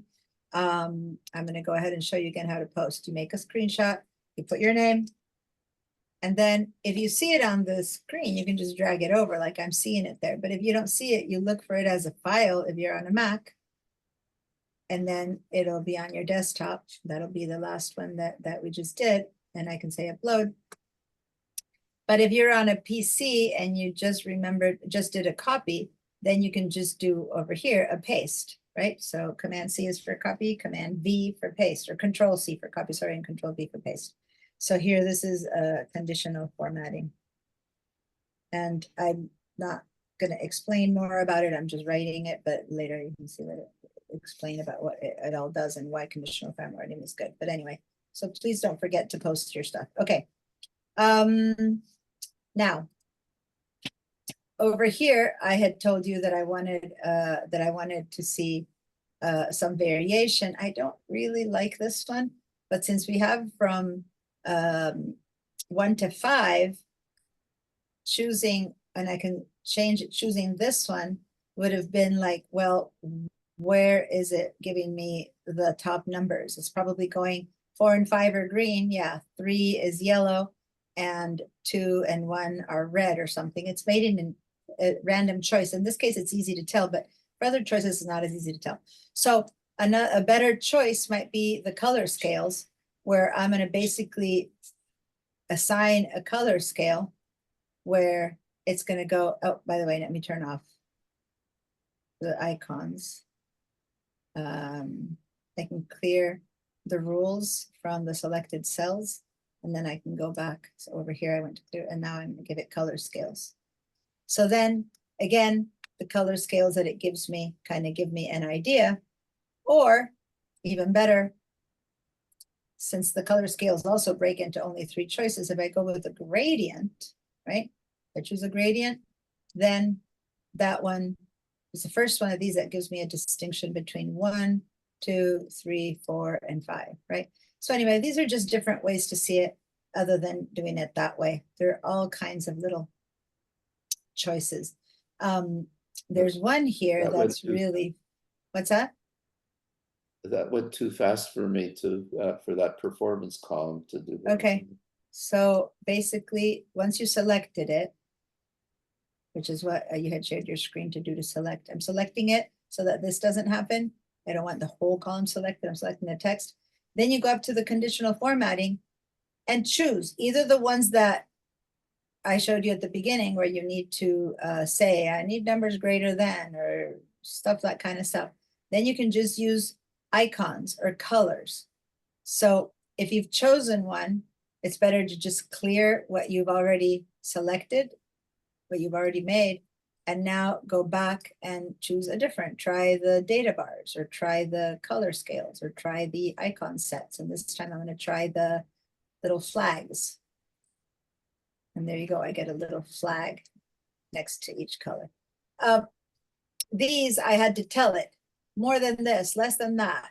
So it's more specific. This is more like, okay, get me, everyone who's red is in trouble, or everyone who's green is doing great, and that kind of thing.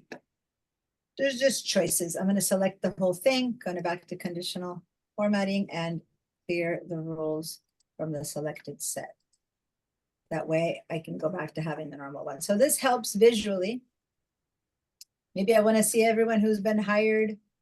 And so this is about dates now, right? And so it's a little bit different because how it's not larger or slower. Let me see what numbers they have. They have from 01 to 2018. So let's see, I'm going to go to conditional formatting, highlight cell rules. And I want to see anyone that was hired in, say, 2011. So I'm going to click on equal to cell value, and it's dates occurring.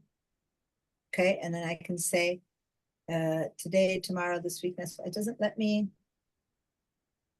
doesn't let me tell it 2011. That's not a good one. So then I'm just gonna go with cell value and let's see if it lets me, when I don't know where it is, last time I wrote 50,000, 10,000, I can click on this icon and it opens the sheet and I can just click on that. Right, so I clicked on 2, okay, and I hit return. And now I'm gonna have it make it, I don't know, red border, or you can keep changing them. So I can get the green one, I'll say, okay. Oh, sorry, I selected that, but this was the thing I had selected. So I'm sorry that I kept going with this one. Let me go with this one again then. I'm gonna go over here. And if I want it to be equal to, and it's saying format only cell values equal to, and say I say 4, it'll give me only the 4, but sometimes you don't know what it is. Maybe it's equal to a long number. You can choose by selecting that number if you click on this side of the box, that's all. And this one is kind of useful if it's a really long number versus 1 or 2. So I'll click on that, and all I need to do is then click on this, equal to this or equal to that. Now in this case, I'm going to say, give me all the 5s, for example.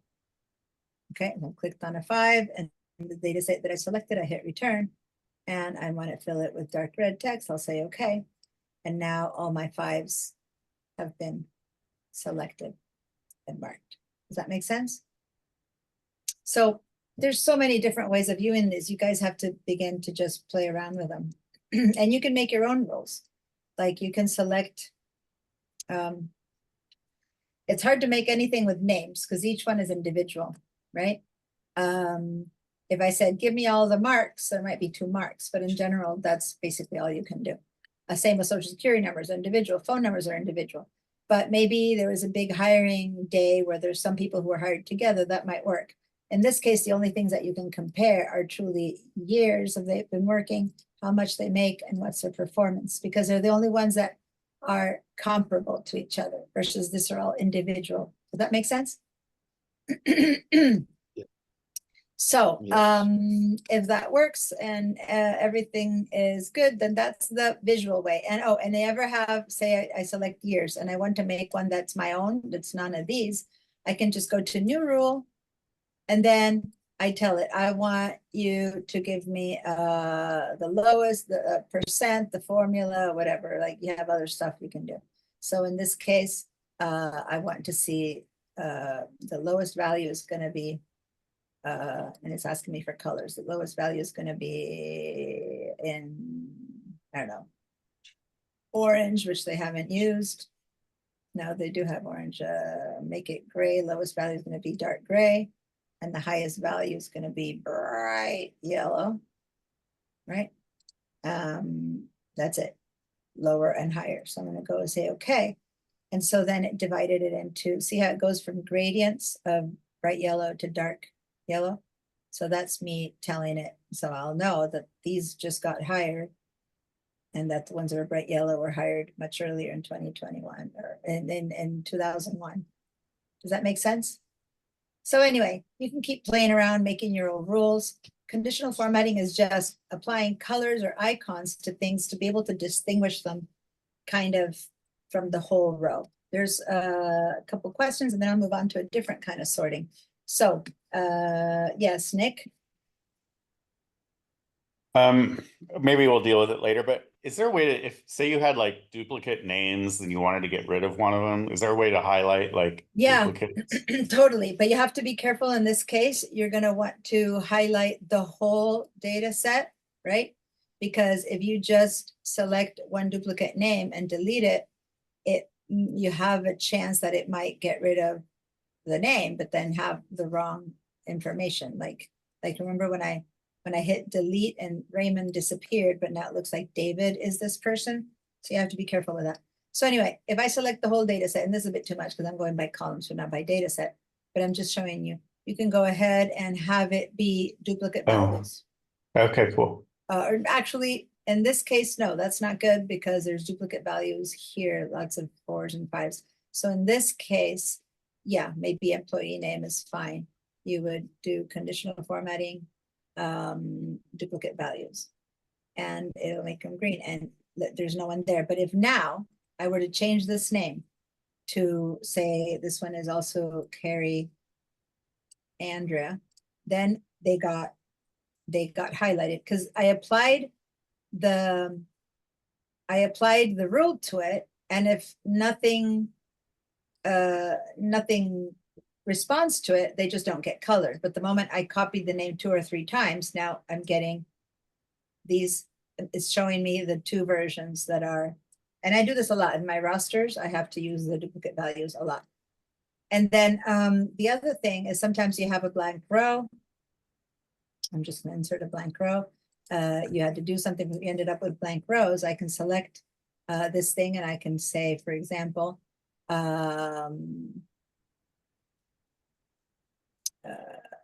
where was the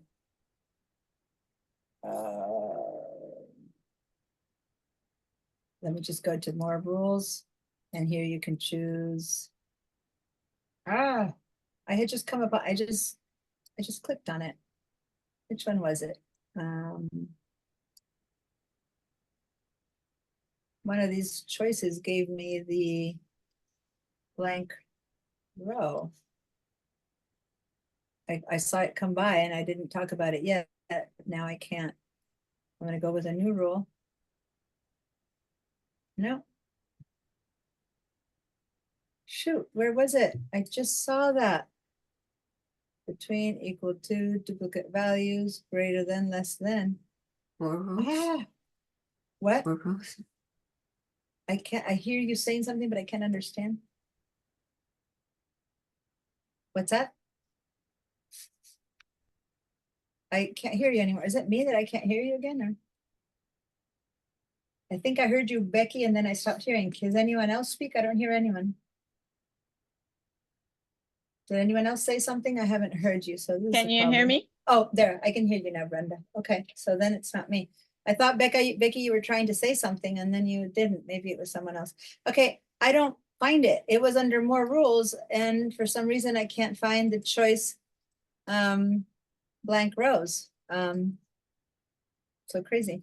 Let me select only rows. Oh, because I was selecting columns. Let's see if that now gives me the choice. Manage rules. This is if I want to get rid of them. So I have an extra one here. Okay, I give up. I know I had seen blank cells and it's one of these, but it's missing right now. I can't find it. And I said, I'm going to show you this in a minute. And now it's, all right, I give up. There's a way to, as much as you can find duplicate values, you can just have it point out blank rows and then just get rid of them. And I do have blank rows, so that's not missing. So I don't know where it is right now. Whatever. Normally it's 1 or 2. I just right click and delete it. So I don't need to do that. But if you have a long, 4,000 rows and you need to get rid of suddenly 100 of them that are empty, you would want that formula. All right. Let's go ahead and do a save as if you haven't yet, or you can do a save. I'm going to do a save as because I don't want this, and I might have already changed it. But then to do a save as, I'm going to call this one practice and class. And I'm going to save it because I want to keep my originals without any changes. All right. Which is the other one that I wanted us to go? Here we go. Let's go to top bottom rules. All right. So now we're going to do, it looks like last week I did a little minimum sorting for you. Let me do a little bit more sorting and then we're going to do filtering. So here's the deal. When we have, when I look at this table by data set, let's say, by it's not a table yet. Table is a specific thing. That's why I corrected myself. This is a data set. Can you tell what the pervading, say, sorting rule is? What's all this sorted by? alphabetical. If I look at them all, it's kind of easy. Our brains really quickly can pick up on A, B, C, right? If I click one cell, not the data set this time, but just one cell in this column, I can go ahead and change that. And over here under editing, I can find the choices, or I can go all the way to data. And then over here, I have the choices. Most of the times I'm here, so I don't want to go all the way to data. So I'm going to go this way, and under editing, you'll see that this is where we did the auto sum and stuff like that. If I have it bigger, then I get the choices over here. So it depends on how big you have it or not. I like to have this bigger when I have space, and then I don't have to go to data, because this is like a little all-in-one. And here's the A to Z. This is already A to Z, but if I click on it one more time, then I can say sort Z to A. And so now it went from the Y all the way to A, right? And of course, everything shifts with it. And that's, so say that I now go and I'm gonna just color these cells for a second, Jensen Christina. So now if I go back to sort by A to Z, it's not just the name, but everything that came with it sorted. And then the reason I'm coloring is for you to see that that date also came with it. The problem is when people do select, right, and ask for the to sort through A to Z, and then it goes, if you sort this, what do you want to do? And if I go, no, continue, I know what I'm doing, which you don't, then that little piece, oh, it didn't do it because it knows it knows it's bad. It doesn't, there. Then now it sorted the people, and all of this is lost. This is like an absolutely ruined table, because I don't know now where I started, where I ended, who goes to what. Does that make sense? You really don't want to ever select when you do sorting. I'm going to undo so that everyone becomes together. Okay, now I can go over here, and you went, okay, A to Z. What does dates do with A to Z? Well, I'm going to go to dates, and now it doesn't say A to Z. It says oldest to newest. See how it changes to fit the data, because this data, this was formatted. Remember the first class where I told you how you format it to date? It's not just a number you put in there, it's a date format. So when you go to sort oldest to newest, now these people have been hired in 1999, and these people were hired in 2020. So it's sorted by oldest to youngest hire, or newest hire, and thus the names are now out of order. But they are kept with all of their data, and that's why I have this one in color so you can see, but it's kept with its own data. Then I'm gonna see how many, what's their sales, how well they're doing on sales. And now I click on this, and now it says smallest to largest instead of A to Z or oldest to newest. So the smallest sales, Mitchell Campbell, all the way to largest sales. Now, each time I sort, the other sorting disappears. Does that make sense? There's a way to do multi-level sorting, which is one way to solve this. And then the second way to solve this would be by doing filtering. So first, multi-level sorting. If I go ahead and say, okay, the most important thing for me is how much money they made. That's column sales. But then I also want to know, does that correlate to when they were hired? Like, are the people who were hired first selling more than the people who are, how does that work? You know, you just kind of want to, there's all these other ways to find things out, but the simplest way would be through sorting. So I'm going to select one cell from the column I want. I don't care which one, just not this word sales. It has to be one of the data set. And I'm going to, over here, I'm going to say custom sort. Custom sort. I'm going to click on custom sort, and I get this little window. And it looks a little bit different on the PC, but it's basically the same idea. On the PC, it looks a bit more squarish and clunky, but basically, does my list have headers? Yes or no? It's very important. If not, it will include that. So definitely yes, my list has headers. And now I want to sort sales by smallest to largest. Good. But then I want to add another sort to it. So now I'm going to go to plus sign here. After we go from smallest to largest, then give me the from the higher date. So from the higher date column, I want, let's say, newest to oldest, or newest to oldest, because maybe it makes sense that the smallest are the newest people and the largest are the oldest. It might not be that way, but that might be what I want to find out. So then, remember, the first one is how much money they made. The second one is if they were hired soon or no. So when I can put in 2 or 3 levels. Usually you need a lot more data for them to begin to work. You need more data than this if you want to do 2 or 3 levels, but 2 is fine for just about anything. 3 levels is fine. By the time you get more than that, it's been. So you look at this and you go, well, what happened here? Because sales does look like that's the cheapest or the least amount they made going up. But then I go at years and they're all mixed up. Oh, did I use higher date?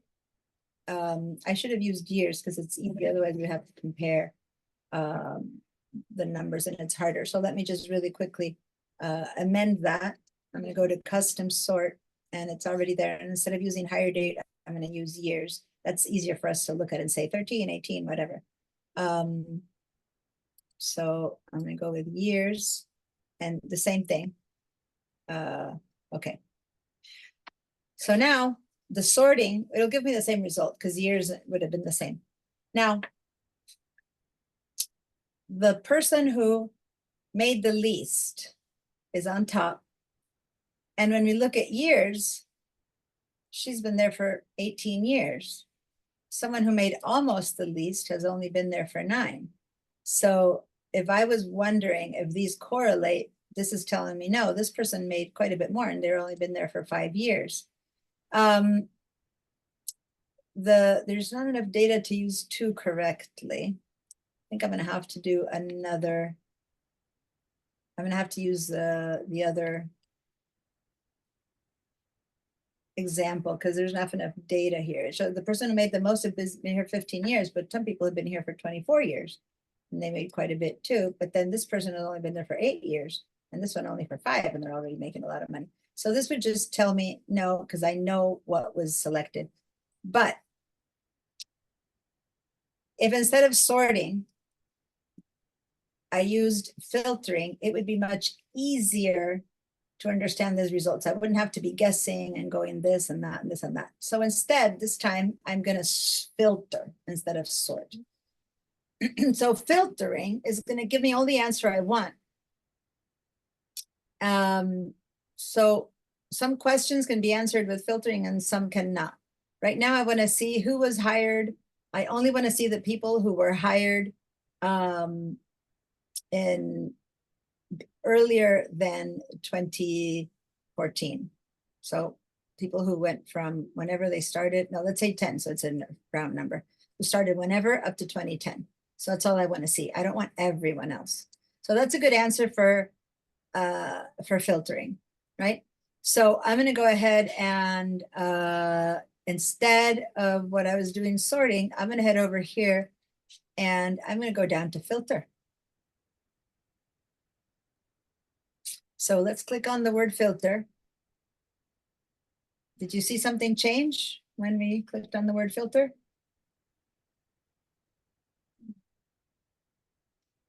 No one's answering. Look at the top row. And I have these little arrows there that I didn't have before. You see that? Now I'm going to undo Command Z and see how those little arrows disappeared. Once I click on filter, all those little rows appear. And those are going to be my access to filtering. So now, if I want to say that I wanted to filter by hire date, I'm going to click on this arrow right there. And I'm going to tell it to only show me people who were hired before 2010, right?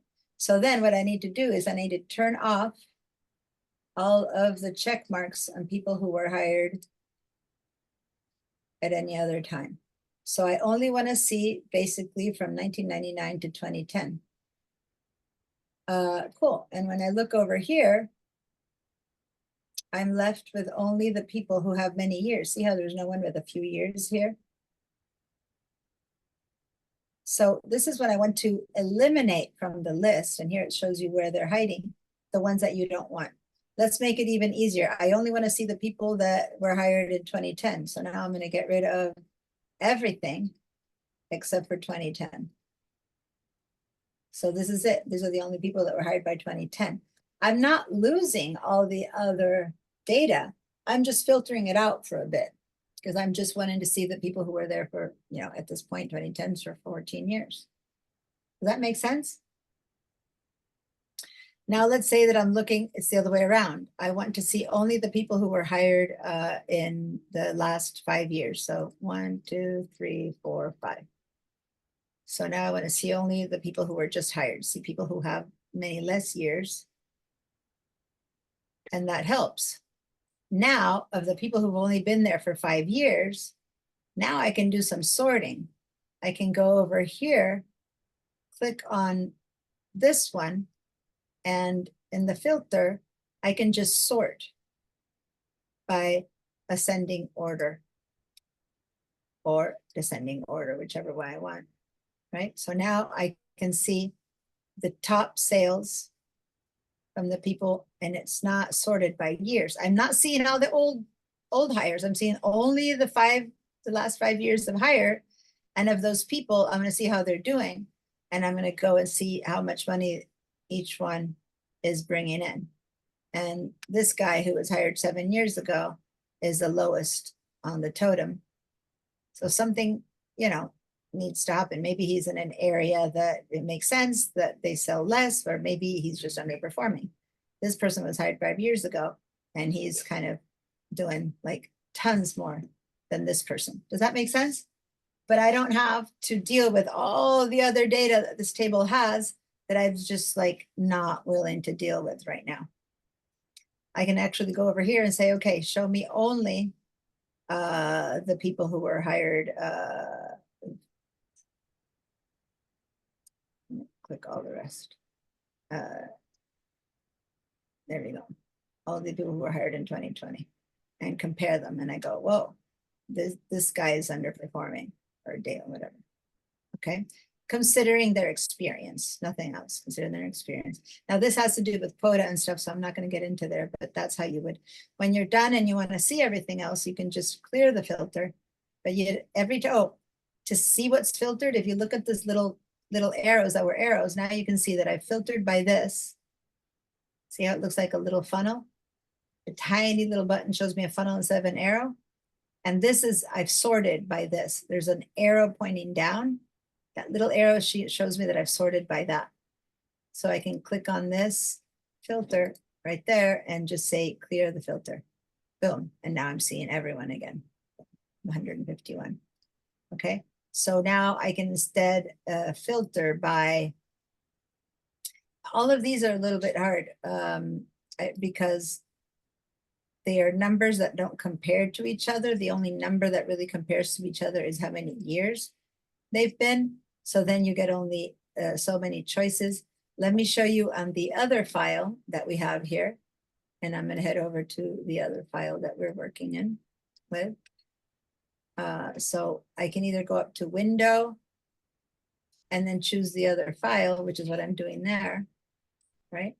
Or remember that what we did last was, and maybe you see the other one, the other choice was go to View and switch windows right there, because I want to get to this one. Now this one has more things that are similar or different, so it might be a bit better for sorting. Was someone trying to say something? I heard. Yes, Alan. Sorry, I kept going and I didn't check in with people who had, so let me go back to where we were. Yes, Alan. I can't hear you. You're muted. You're muted. Okay. Is it possible to sort by a non-numeric, right? Like if there's a descriptive category of text about occupation, is it possible to filter by occupation? Yeah, Yes. so let me see if in our files we have, let me see what data I have. Account name. I have so many samples, and did I not bring? But they have to be something that's equal. Like names don't work, and I can't believe that all the samples I have, usually I bring different samples, but right now, let me go to one of the ones that, Occupation. wow. Let me see. This one. This one is huge, but it doesn't have. Oh, of all this, all the hundreds of files that I have, let me head over. I have many other files, and I'm only going to demo it only. But all class files. There's some here that have first name, payment method, for example, right? I'm going to double click on this one. And I'm going to share it with you guys. You don't have it because I didn't send you this file because it wasn't going to be, it's, you know, it's actually a file that I use for Excel 3, but you're not going to be here in Excel 3, so hold on. I know, stop. I'm trying to find the other one.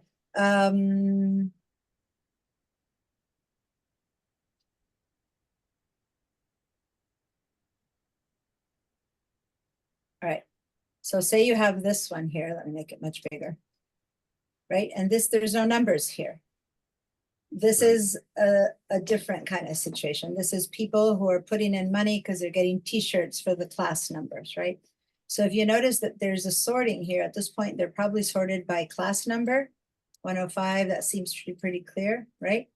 So what if instead I wanted to sort by payment method? So I click over here, and then the choice would be basically, it's like, what payment has to do with A to Z? Well, when it's words, it just devolves to A to Z. But that works because it puts all cash together, all check together, all check bounced, our debit card. Does that make sense? So I don't sort Yes. by one or the other, but I sort by alphabetical order, and that kind of works. Next, I'm going to sort by size. So I'm going to go in again, A to Z. Basically, here are all my larges, here are my mediums, here are my smalls, here are my extra larges. If I were to instead filter this, I'm going to filter. Then I could say, I only want to see the people whose checks bounced, right? So then I'm going to turn off the other choices because this is led by what my names are on top. And now I can deal with these two people and go, hey guys, I know that they're in homeroom 1 and 3. You guys, your checks bounce. I need to hear, or I left wrong amount on. And so you need, but wrong amount would be these two people we need to deal with because something happened. Okay. Instead, if I just want to see only the people who handed me cash, then I can add up, and I don't have the amounts here. In another example, I have the amounts. I think amount raised over there. And then if I have the amounts, then I could go, the cash people totaled to, you know, $300. Then I can cut my cash and see if it's right. And then I'll check checks, and then I can see a total for checks. So this is actually a subtotals practice sheet, and there's a whole nother way to do this, but so basically, yes, it doesn't matter what you have. It's if you said payment method, last name, first name, those are the choices you have. If you said t-shirt size, that's what you get to sort. But anything that's words is just ascending order or descending order kind of thing. So if you had like departments, like engineering and marketing and whatever, you would sort by departments, and then you'd get their jobs. Does that make sense, you guys? Yes. It just depends on what file you have.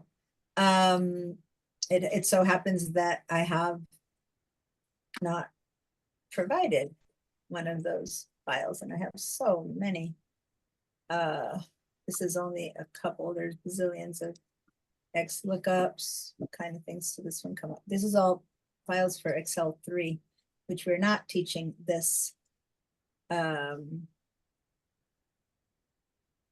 Yeah, we're not doing the if function. All of that is Excel 3, which is not being offered. So, okay, this one.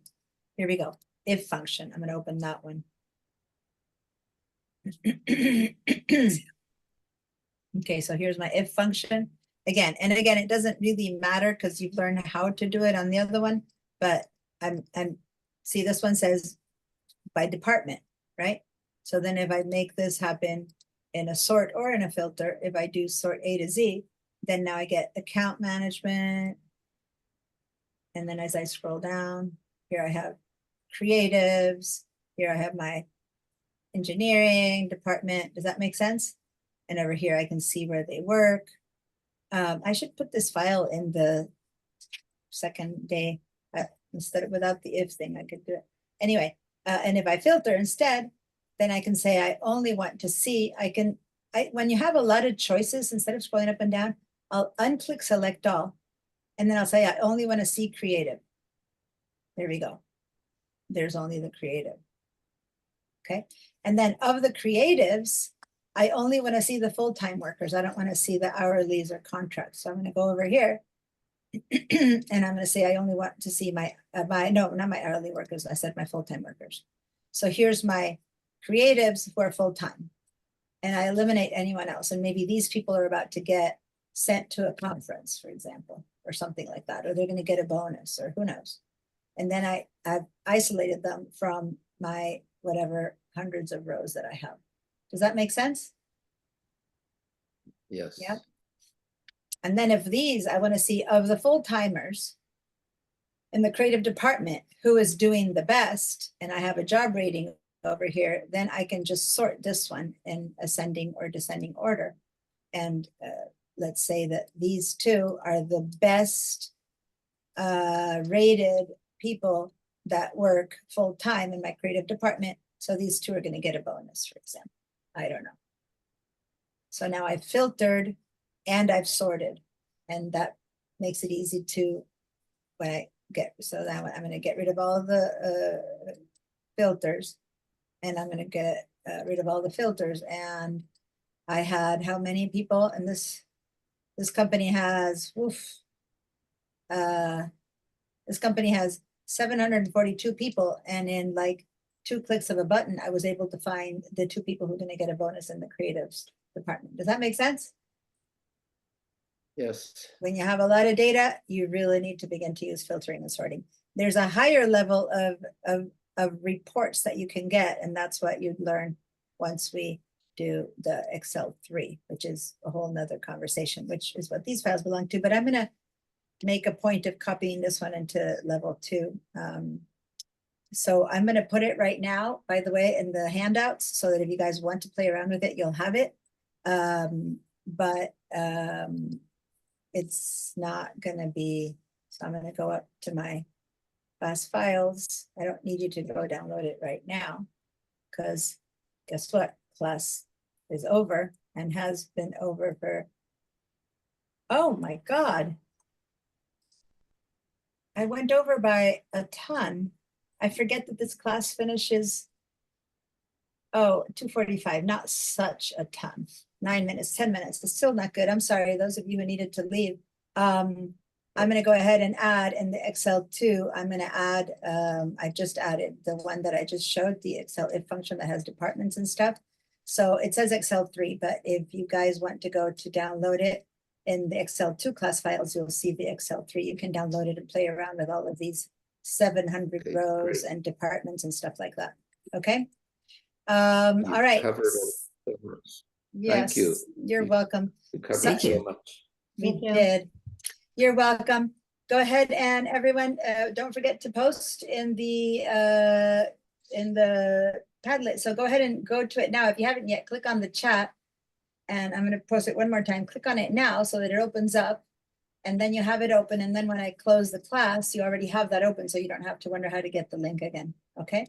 Thank So you. open it by clicking on the link, open it now, and then you'll be fine.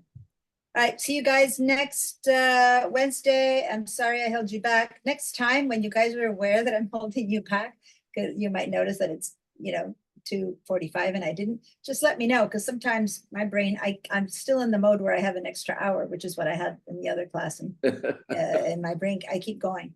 Although I know that I had finished my subject matter, but I thought, oh, look at that, I finished early. And then I noticed it's not really, it's actually late. So, okay, see you guys in a week. Thank you. Thank you. You're welcome.